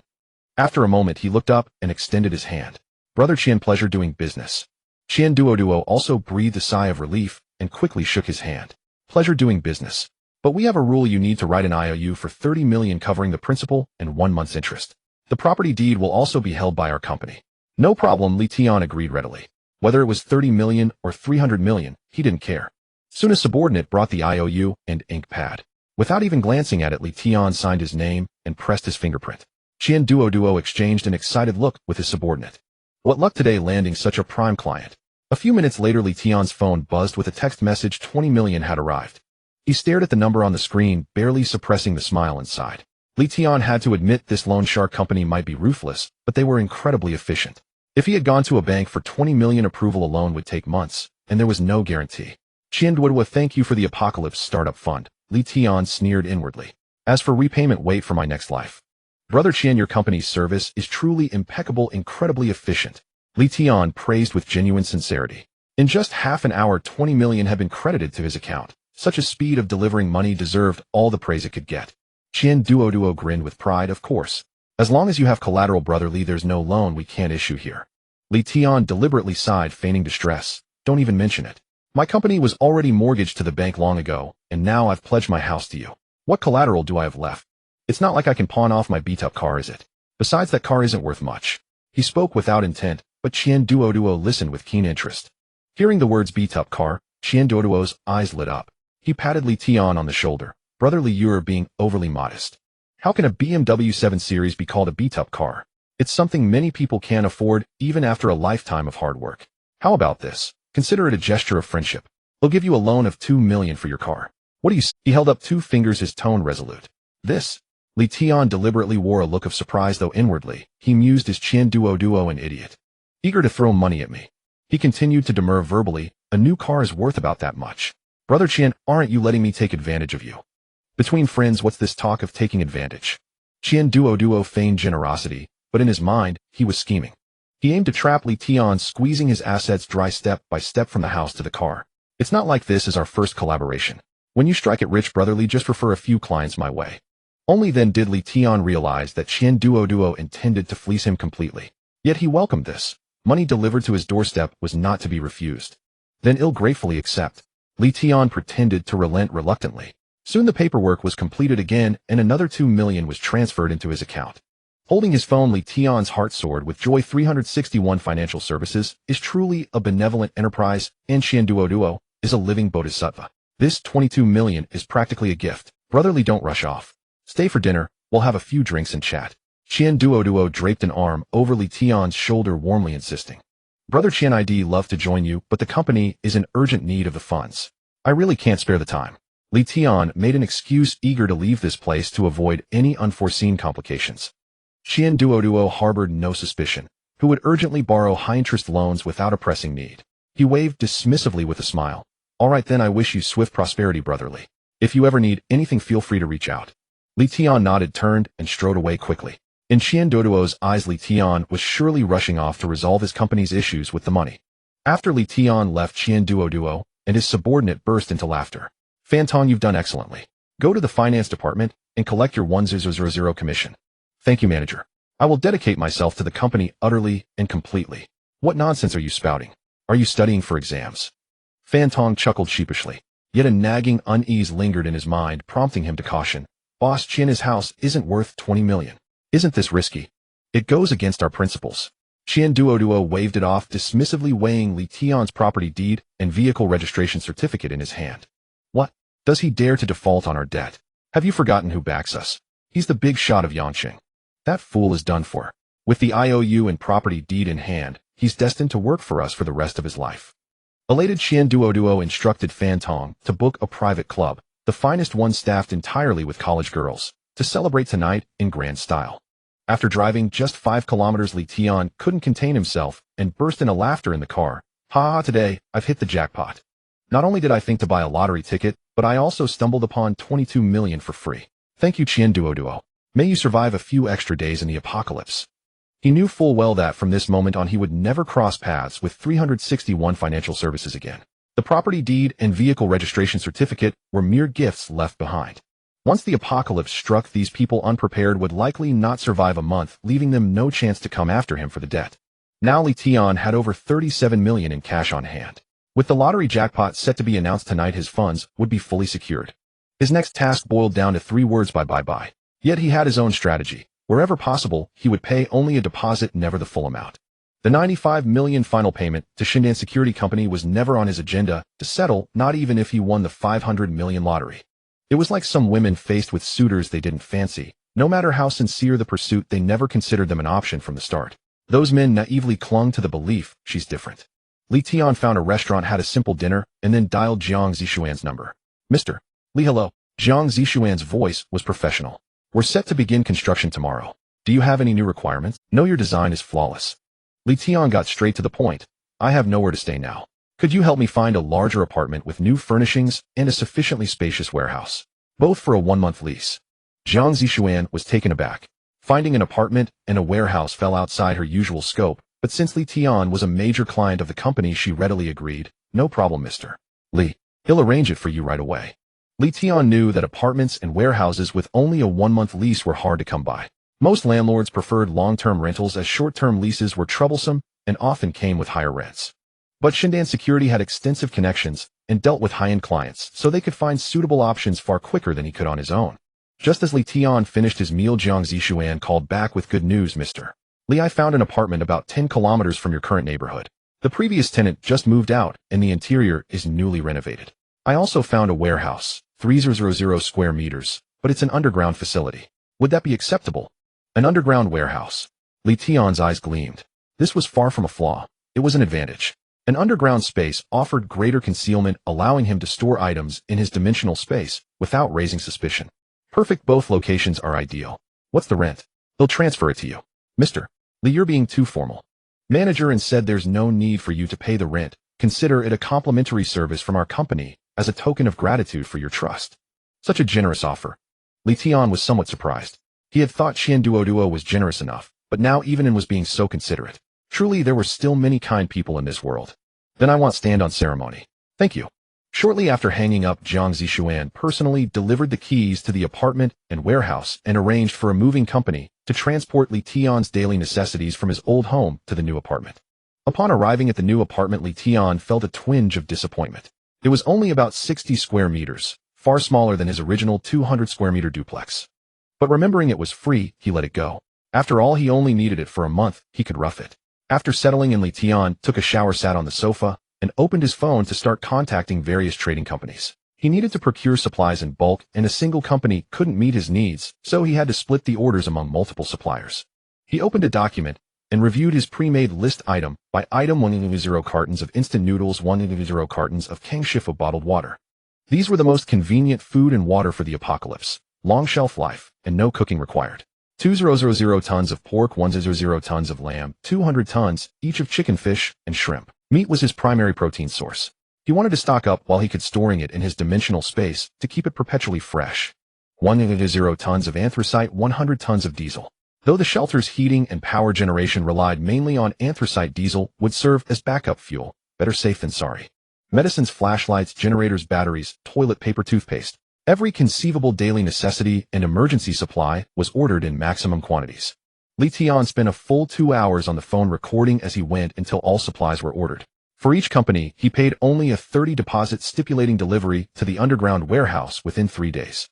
After ending the last call, Li Tian leaned back on the sofa and let out a long sigh of relief. Staring at the order records on his phone, he felt a profound sense of security.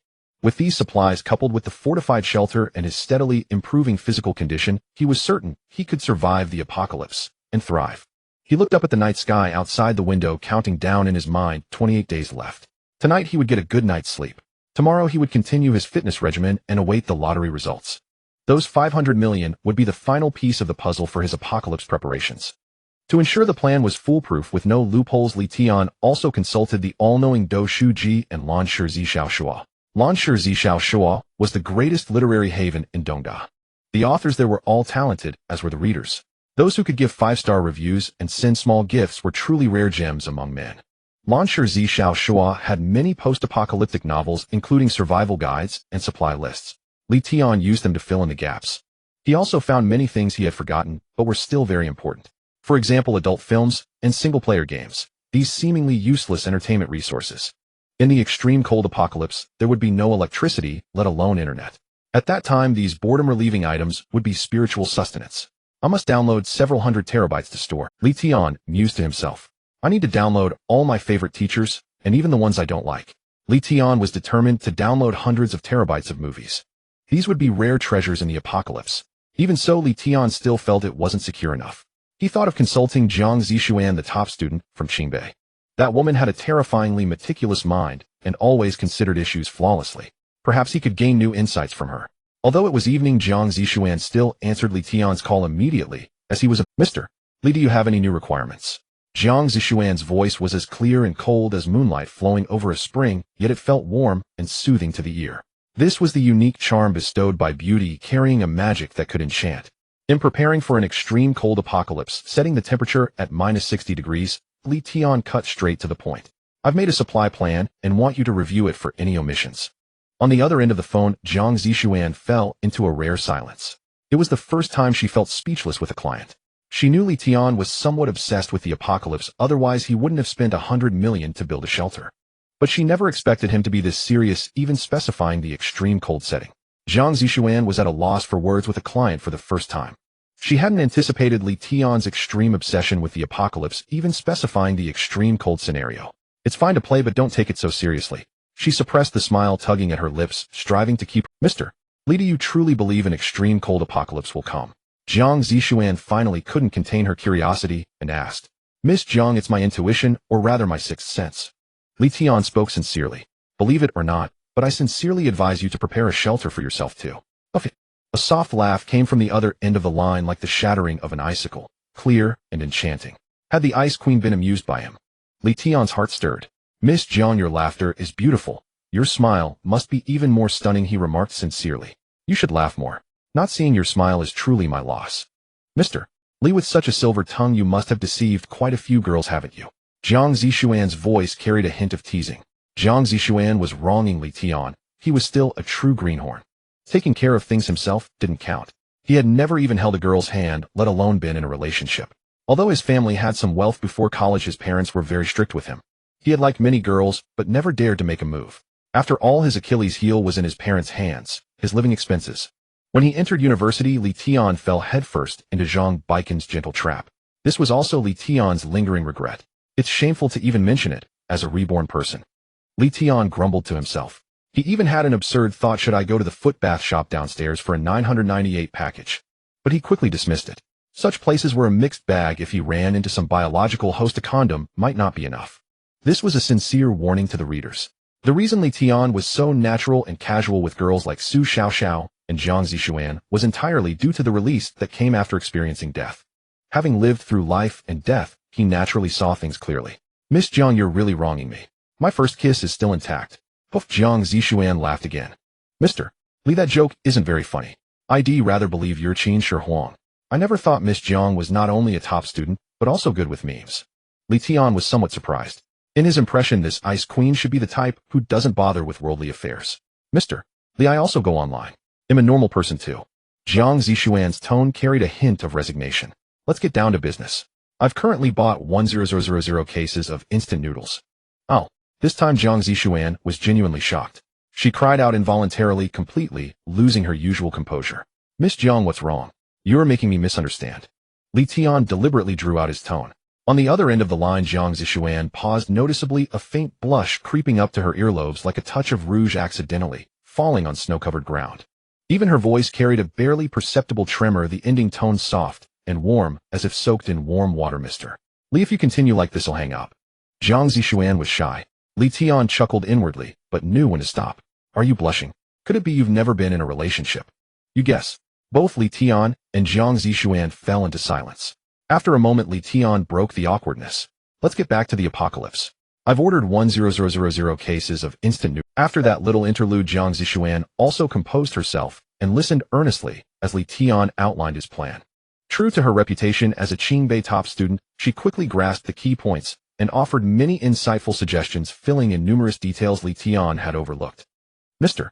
Li, have you really considered opening a supermarket? Jiang Zixuan roughly calculated that the supplies Tian intended to purchase were worth nearly 400 million. Once he was done playing, Tian would inevitably sell these supplies. He'll think about it later. I have no such plans for now. After hanging up, Jiang Zixuan shook her head in disbelief, recalling an old saying: when a person's intelligence doesn't match their wealth, the surplus will always flow back into the market in various forms. That saying was indeed true. Tian spending 100 million on a shelter was already absurd enough, but now this, 400 million in supplies. She shook her head, pushing these thoughts aside, and picked up her notebook to get to work. Some materials and equipment for Tian's shelter needed to be purchased from elsewhere. 1 month was a very short time and required advanced planning. At this moment, Jiang Zixuan was sitting on the sofa at home. Dressed in a black printed cheongsam that accentuated her graceful curves, her long legs in sheer black stockings were elegantly crossed at the slit, exuding the soft charm and dignity of an Eastern woman. Her dark hair was loosely pinned up with a jade hairpin, with a few stray strands falling at her nape, adding a touch of languor. A silver laptop rested on her knees, her fingers dancing nimbly over the keyboard, producing a crisp tapping sound. She was exceptionally focused while working, her long lashes fluttering like butterfly wings, and her red lips pursed into a sharp line, radiating an aloofness that kept people at a distance. Moonlight from the window mingled with the city's neon glow, gently flooding the room, casting her figure and the entwined lotus pattern on her cheongsam into a hazy, warm yellow. It was like a painting of a classical beauty stepping out of an ancient scroll, writing her own story of earnestness and composure against the backdrop of the modern city. This scene was as beautiful as a flowing Eastern poem, where every curve of a strand of hair and every focused gaze perfectly blended extreme seriousness with breathtaking beauty. It was a pity that such a heart-stirring sight was now left unappreciated by anyone. As the call with Jiang Zixuan ended, the clock on the wall struck exactly 9 o'clock. Tian's eyes lit up. There were only a few minutes left before the live broadcast of the Grand Lotto drawing. He strode briskly to the living room, grabbed the remote, and switched on the TV, tuning it to the sports channel. On the screen, the lottery host was introducing the rules with a rhythmic cadence, but Tian paid no attention. His fingertips tapped unconsciously on the sofa armrest, his heartbeat racing faster than when he had been lifting weights that morning. He dared not assume his rebirth wouldn't trigger a butterfly effect. Now let's begin drawing the red balls. At the host's command, the transparent lottery machine spun rapidly, and the first red number ball rolled out. A hit. Tian shot upright, his eyes locked onto the screen. The second a hit. The third a hit. The fourth a hit. The fifth ball landed squarely as well. Beautiful. He couldn't help but exclaim in a low voice, a thin sheen of sweat forming on his palms. Next came the blue ball round. 2 blue number balls popped out in succession, matching the numbers on his lottery ticket down to the last digit. All hits. Tian sprang up from the sofa in exhilaration, jumping 3 times on the spot, nearly knocking over the coffee table. Having been reborn, the course of history had indeed not deviated. A pre-tax prize of 500 million yuan loomed before him like a heavy mountain of gold. At that moment, Tian had truly achieved financial. This sum of money could let him live comfortably for the rest of his life. He even entertained a faint hope that the apocalypse might never come. But the thought vanished in a second, suppressed. He clearly remembered the despair of the -60-degree bitter cold in his previous life. The calamity 28 days later would not be absent just because of his wishful thinking. Yet events would not bend to his will. After taxes and a symbolic donation, he'll have about 400 million in hand. Tian rubbed his chin in calculation, a glint of ruthlessness flashing in his eyes. Perfect, he'll spend it all within a month, not a cent left. The wild joy of financial freedom gradually subsided, replaced by a wave of profound exhaustion. Tian took a shower and went to bed. He didn't even have the urge to browse beauties on Douyin. He was too tired today. He needed to conserve his energy. He lacked even the strength to scroll through Douyin and watch suggestive dance videos, having been on edge the entire day. From 4 hours of morning fitness, to borrowing 22 million from a loan shark in the afternoon, to frantically planning his shopping list in the evening, his nerves had been stretched taut all along. The day had been exceedingly full. At 7 the next morning, his biological clock roused Tian punctually. He scrambled up and instinctively performed a full-body stretch. His arms extended like a bow, his waist twisted like a spring, and a faint click could be heard as he stretched his leg ligaments. After yesterday's first high-intensity training, his muscles now bore only a negligible faint soreness. Su Xiaoxiao wasn't lying. My physique truly is different from normal people. This must be a change brought by double rebirth. Tian raised an eyebrow with a smirk. In the past, after such a workout, he would have been groaning in bed the next day. As he moved, his stomach suddenly let out a loud rumbling protest. A fierce hunger struck him. Tian was a bit dazed. He had eaten quite a lot yesterday, including a hearty, nutritious meal at the gym. Why was he this hungry? It had never happened before. After a bit of fussing, breakfast was ready. Downing 10 eggs and 3 glasses of milk finally quelled that intense urge to eat. Still not full. Tian patted his stomach, but didn't continue eating. He would be heading to the gym soon, and eating too much could cause side stitches. Half an hour later, when Tian walked into Motto Fitness, Su Xiaoxiao was already waiting for him at the front desk in her workout gear. Seeing him approach, she took the initiative to greet him. Today she wore a brand new set of sportswear. A simple black sports bra hugged her figure, perfectly accentuating the smooth lines of her shoulders and back. Matching tight yoga pants wrapped around her long, straight legs, with the cuffs slightly tightened to reveal slender ankles. The whole outfit was neat and vibrant, exuding even more agility than yesterday. Though Tian had already feasted his eyes the day before, he couldn't help stealing a couple more glances. Su Xiaoxiao caught his reaction, a smug smile curving at the corner of her mouth as she stepped forward. "Brother Tian, how are you feeling today?" Setting aside her playful thoughts, Su Xiaoxiao asked. "There's a bit of muscle soreness, but it won't affect today's training. I just need to apologize to you." Tian's words sparked concern in Su Xiaoxiao. Was he going to cancel the sessions? Or switch trainers? Just as her mind raced with guesses, Tian continued, "Xiaoxiao, I'll have to trouble you today. We can increase the weights. I feel absolutely fine." Su Xiaoxiao's face instantly lit up with a smile, her earlier worries dissolving. "Brother Tian, don't you worry. It's my job, and besides, I'm a professional fitness coach. Don't underestimate me." The training began quickly. Bench presses, deadlifts rose. Su Xiaoxiao assisted and spotted him on every move, and their physical contact was noticeably more frequent than the day before. Tian swore he had no intention of taking advantage. Every touch of her arm or brush against her waist was a deliberate accident. Yet Su Xiaoxiao seemed completely unbothered, even reveling in it. While helping him with seated shoulder presses, she stood behind him, adjusting his posture, her chest pressing lightly and deliberately against his back. The soft sensation seeped through the thin sportswear, carrying her warm body heat. Tian groaned inwardly. Was this training? It was an ultimate test of willpower. Several times he wanted to tell her to keep her distance, but his primal instincts clamped down on his throat. Thus the painful yet pleasurable 4-hour training session ended. Tian had not only increased the weights, but also added half an hour of cardio. He only stopped when every muscle screamed exhausted. After the massage, Su Xiaoxiao accompanied him for a nutritious meal. Watching Tian wolf down 3 portions, Su Xiaoxiao and the nutritionist beside her were dumbfounded. Brother Tian, your appetite is just astonishing, isn't it? Su Xiaoxiao couldn't help asking. That amount equaled her intake for 3 days. Tian wiped his mouth and burped. Maybe the training intensity is too high and am not replenishing enough. In truth, he was also puzzled. His post-workout appetite seemed like a bottomless pit. Oh Xiaoxiao, Tian suddenly recalled. Did you win anything on the lottery ticket you bought last night? Su Xiaoxiao shook her head with a candid smile. No, not even 5 yuan. I just do it for fun. The first prize is something I could never win. Tian raised an eyebrow. It seemed this beautiful coach Su Xiaoxiao not only had a great figure, but was also quite sensible. What about you, brother Tian? Did you buy one yesterday too? Su Xiaoxiao asked back curiously. Yeah, I won the first prize last night. Tian said it as casually as a breeze. Su Xiaoxiao burst out laughing. Brother Tian, you really know how to joke. She clearly didn't take it seriously. Mr. Li is so funny. After the nutritious meal accompanied by Su Xiaoxiao, Tian found a fishing tackle shop and bought a set of gear. Su Xiaoxiao followed beside him, curiosity shining in her eyes. Brother Tian, are you going fishing this afternoon? Tian nodded. I'm free this afternoon. Su Xiaoxiao quickly chimed in, her tone carrying a hint of anticipation. If you don't mind, brother Tian. I prefer fishing alone. Tian cut her off without looking back, stepped on the gas and shot off. Su Xiaoxiao froze on the spot, her smile slowly fading, her eyes filling with resentment. She stomped her foot and muttered angrily under her breath. Stubborn man, I've been this forward, and you still act so reserved. Don't you know it breaks a girl's heart? Watching Tian's retreating figure without a hint of reluctance, she added through gritted teeth, prefers fishing alone. I bet you're a rookie who always comes back empty-handed. The fishing tackle shop owner, witnessing the scene, couldn't help but chuckle quietly. Tian drove along the Binjiang highway at breakneck speed. July in Yang City felt like a giant sauna, with the scorching sun baking the asphalt, and even the wind carried a burning temperature. The weather forecast indicated a temperature of 35 degrees today. However, the perceived temperature was far higher. Tian estimated it to be around 40 degrees. Intending to enjoy a breeze, Tian abandoned the idea and turned the car's air conditioning to the maximum. An hour later, the shimmering waves of the Dongjiang River finally appeared in his sight.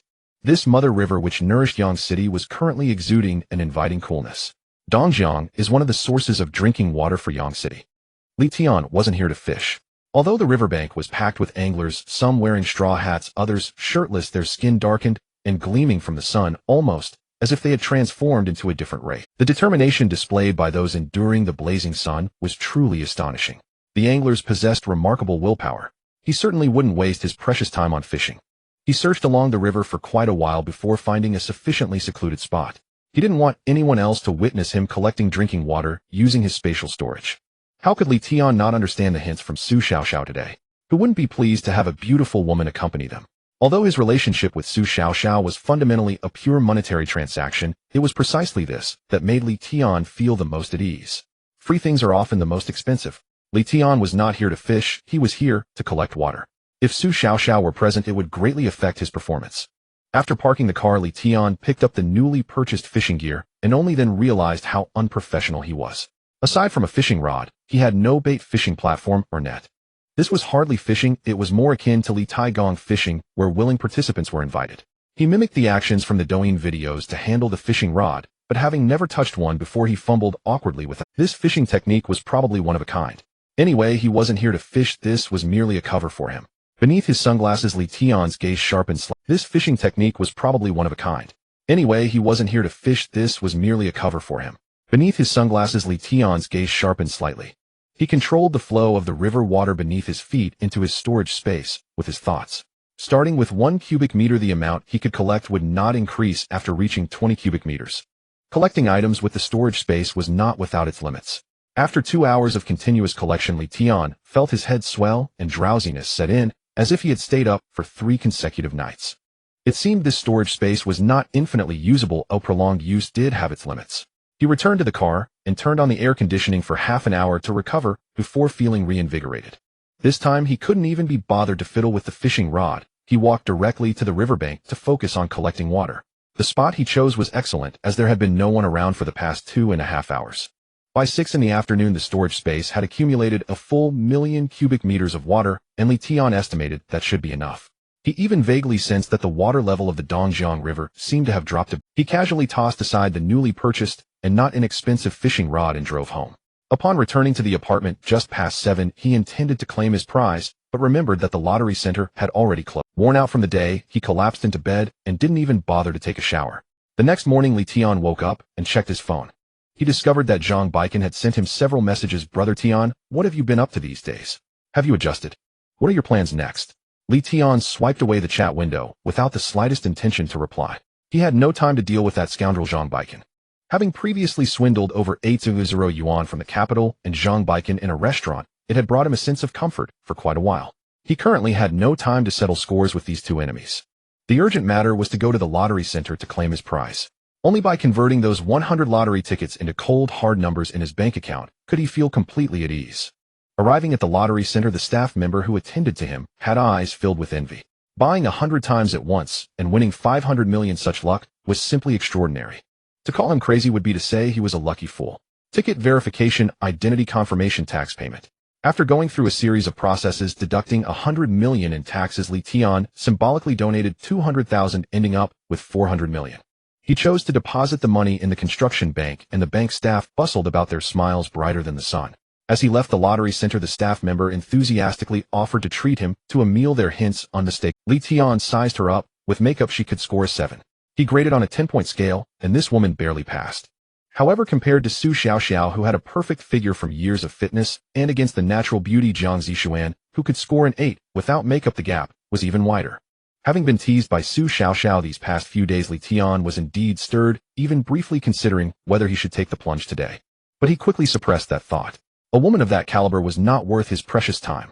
Moreover, this kind of fling certainly couldn't be free. Afterwards, he would either have to buy the financial products she was promoting or set up a fixed deposit. He had no time for that. He had only 26 days left, and he had to convert all 400 million into tangible assets within this time frame, leaving not a single cent behind. No, I have other matters to attend to. Tian firmly declined and turned to leave. His rejection left the woman feeling quite embarrassed. Her expression instantly fell as she glared at his retreating figure, grinding her teeth. She was the blooming flower of the construction bank, having landed numerous big deals with her looks and body. She thought it would be easy to ensnare a newly rich man, yet she ended up with nothing. Damn loser, may you be scammed soon. She spat angrily. The news that someone in Yansheng had won a grand prize of 500 million spread through every street and alley like wildfire. Tian's photo at the award ceremony went viral, but fortunately he had prepared well, wearing sunglasses and a mask. Unless someone knew him intimately, recognition was nearly impossible. Yet there is always an exception. At the Motto Fitness Center, Su Xiaoxiao was scrolling through her phone. When she saw the award photo, her jaw dropped in astonishment. Though the person in the photo had their face covered, the silhouette and clothing unmistakably belonged to Tian. He had mentioned winning the first prize yesterday. Could it actually be true? Why him? Su Xiaoxiao clutched her chest, a bitter and sour feeling swelling inside. Already so rich, and he still wins a jackpot. It's an outrage against heaven. She didn't make a sound. Quietly slipping into the restroom, she dialed Tian's number, her voice laced with unprecedented intimacy. Tian Gu, I saw the news. You hit the jackpot. The Motto Fitness Center was not short on beautiful female trainers. Though they were her colleagues, they were more like rivals.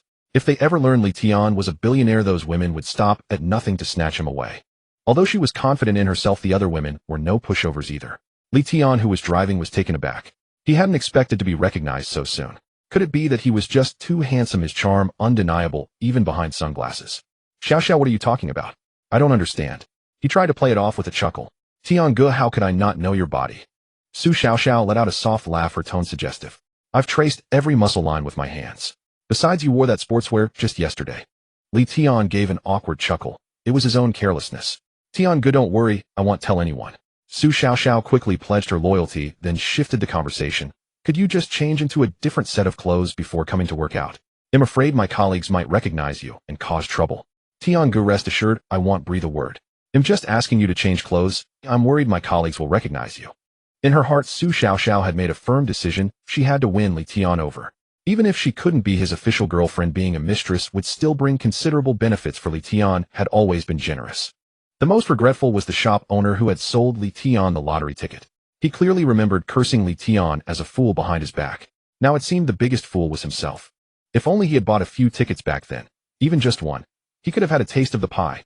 He pulled up Tian's image from the surveillance footage and silently vowed that next time Tian came to buy numbers, he would follow suit without hesitation. Alas, he was destined for disappointment. Tian could only recall this period's numbers because they were unique. The numbers for subsequent draws were already hazy in his memory. Even if he remembered, he wouldn't buy again. Winning once is luck. Winning twice would surely draw unwanted attention. Another person who recognized Tian was his good brother Ben. With a habit of buying lottery tickets every draw, he saw the blurry photo in the news and instantly recognized Tian. He had seen Tian wear that outfit several times. Far from being jealous, Ben was grinning from ear to ear. He had already thought Tian's 20 million was fat enough, but now it had skyrocketed to 400 million, a veritable pie falling from the sky. This Tian kid is practically my personal He-shun. Ben rubbed his hands together, greed flickering in his eyes. When He-shun falls, jiaching feasts. When Tian falls, ill feast until I'm stuffed. He was distracted all morning, his mind consumed with scheming to get his hands on Tian's money. As soon as lunch break arrived, he immediately messaged 𝑃 planning to plot carefully. He couldn't delay any longer. Money in Tian's hands was a waste of heaven's bounty. Someone else might trick him out of it before long. Only in the hands of a smart man like himself would it be safe. As for 𝑃, Ben sneered. Women are like clothes. Discard them once used. Once he got the money, what beautiful woman couldn't he have? Besides, being with 𝑃 was too limiting to his style. It was time to find a new partner. He never once considered that the problem might lie with himself. He blamed all his shortcomings on 𝑃. Tian returned to his apartment, changed into an unremarkable tracksuit, and then leisurely strolled toward the fitness center. After being recognized by Su Xiaoxiao, he had considered switching gyms. But remembering the 100,000 yuan he had already sunk into private training sessions made him wince. Every penny before the apocalypse had to be spent wisely. How could he afford to waste it? The moment he stepped into the gym, Su Xiaoxiao's gaze lashed onto him like glue, her mindset already transformed. The tall, handsome man before her was a genuine billionaire. She silently resolved that this was a once-in-a-lifetime opportunity, and she would seize it at all costs. She had to win Tian over. Tian, you're finally here. Su Xiaoxiao hurried over, her voice barely above a whisper, laced with deliberate intimacy. Congratulations. I've been buying lottery tickets for 5 years and haven't won a single hair. Tian, your luck is simply enviable. The sourness in her tone was like an unripe green plum. Haha, it's pure luck. Tian chuckled, his eyes scanning the surroundings as he lowered his voice to confirm. You haven't told anyone, have you? Don't worry, Tian, my lips are sealed. It's already buried deep in my stomach. Su Xiaoxiao patted her chest in assurance, deliberately puffing it out as she spoke. The soft curve brushed against Tian's arm with a warm touch. Su Xiaoxiao was even more proactive and unrestrained than yesterday. Such was the allure of money. Tian furrowed his brows in feigned difficulty. Xiaoxiao, you're making it too hard for me to focus on my training. Tian, you're so naughty. Su Xiaoxiao's eyes shimmered, her tone coquettish. So, do you like it? Like it, of course I like it. Tian admitted candidly. How could he not like it? He was a normal man after all. Seeing that no one else in the gym seemed to treat him differently, Tian finally relaxed. Today's training intensity was increased, as usual, with the bench press weight directly bumped up to 50 kilograms. Considering this was only his 3rd session, calling him a fitness prodigy was no exaggeration. Su Xiaoxiao was exceptionally diligent today, her movements bold and almost reckless, frequently and deliberately brushing against Tian's sensitive areas. While enjoying her initiative, Tian chuckled inwardly. This little minx, could she be trying to train my one-headed muscle on the sly? Apart from Su Xiaoxiao, no one else in the gym treated Tian any differently, putting his mind at ease. The torturous yet subtly enjoyable 4 hours finally passed. Tian lay on the massage table, savoring Su Xiaoxiao's professional relaxation service. This private lesson, though expensive, was absolutely worth the price. Even just the treatment of having the beautiful trainer Su Xiaoxiao personally stretch and relax his muscles was enough to bring him comfort. Free later. Want to go for a stroll together? Tian looked at the thin sheen of sweat on her forehead and smiled as he extended the invitation. Su Xiaoxiao's eyes instantly lit up, and her gaze toward Tian grew increasingly suggestive. All right. Since Tian has bought so many lessons, it's only right that I accompany you for a stroll. Yet inwardly, she was cheering with joy. After 3 days of effort, at last, there was tangible progress. After finishing the nutritious meal, Tian waited for nearly 40 minutes for Su Xiaoxiao. Su Xiaoxiao was no mere ornament. She had to correct Tian's movements, adjust the equipment, and stretch his muscles for a full hour. She had worked up a sweat and needed to go back and shower and change clothes. This was her first time going out with Tian, so she certainly had to dress up meticulously. When she reappeared, Tian's eyes brightened. Su Xiaoxiao looked as though she had transformed into a different person. She wore a black tube top, its heart-shaped neckline artfully framing her delicate collarbones, the fitted cut accentuating her curves to perfection, below a pair of black high-waisted shorts, so short, they made her legs appear even more slender and straight, and on her feet a pair of slender high-heeled sandals that atop her already 175-centimeter frame made her seem even taller and more striking. With her exquisite makeup, brows like paintings and lips as red as cherries, she was the very image of a blooming red rose. Xiao Xiao, you're quite speedy. Tian teased. It only took you 40 minutes to get this dressed up. You could apply for a Guinness World Record. Xiao Xiao naturally linked her arm through his, her voice honeyed and syrupy. How could I keep Tian go? I'm not some clueless girl. Tian reached out and gently tapped her nose. Xiao Xiao is the most thoughtful. Wherever you want to go, you decide. The two walked into the nearby large shopping mall and instantly became the center of attention. The man was handsome and tall, the woman radiant and stunning. They looked like a perfect match made in heaven, drawing countless envious glances, though a few lecherous gazes also clung to Xiao Xiao. Tian paid it no mind. Xiao Xiao wasn't his girlfriend. Those people could only feast their eyes at most. As Tian strolled with Xiao Xiao, he also secretly activated his zero-cost shopping. Passing by a women's clothing store, Xiao Xiao couldn't resist stepping inside. Her eyes sparkled as her fingertips glided over a row of neatly hung dresses like a butterfly that had discovered nectar. Tian followed with his hands in his pockets, watching her pick up a champagne-colored slip dress and hold it against herself, the tiny crystals on the hem shimmering under the lights. Tian, good, does this dress look good? Tian nodded. Not bad, try it on. When she emerged from the fitting room, Xiao Xiao tugged at the hem a little shyly. Is it too revealing?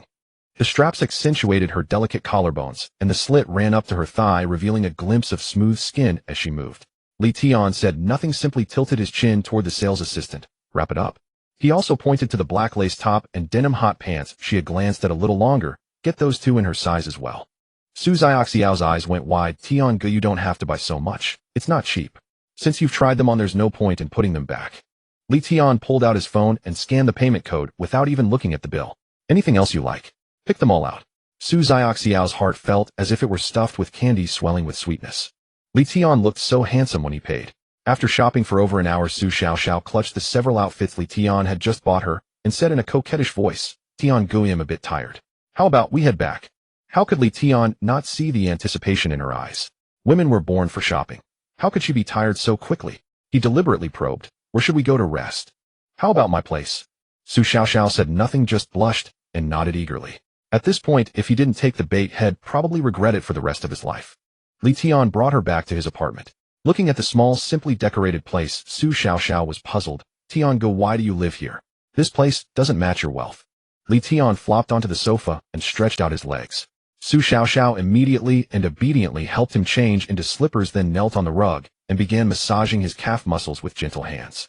It's a temporary rental. My house is being renovated, Tian explained casually. Xiao Xiao suddenly understood. No wonder. With Tian being so rich, how could he possibly live in a place like this permanently? What? Disappointed. Tian looked at her with a half-smile. How could that be? Xiao Xiao quickly shook her head, her tone filled with admiration. Tian is just being low-key. I get it.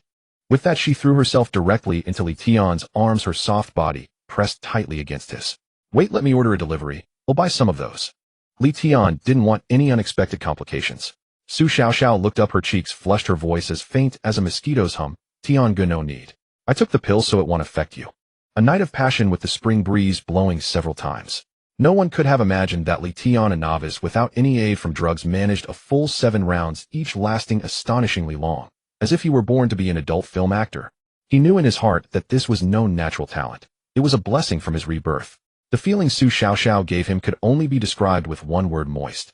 Tian even felt that his first 20-plus years had been wasted. This was what true living meant.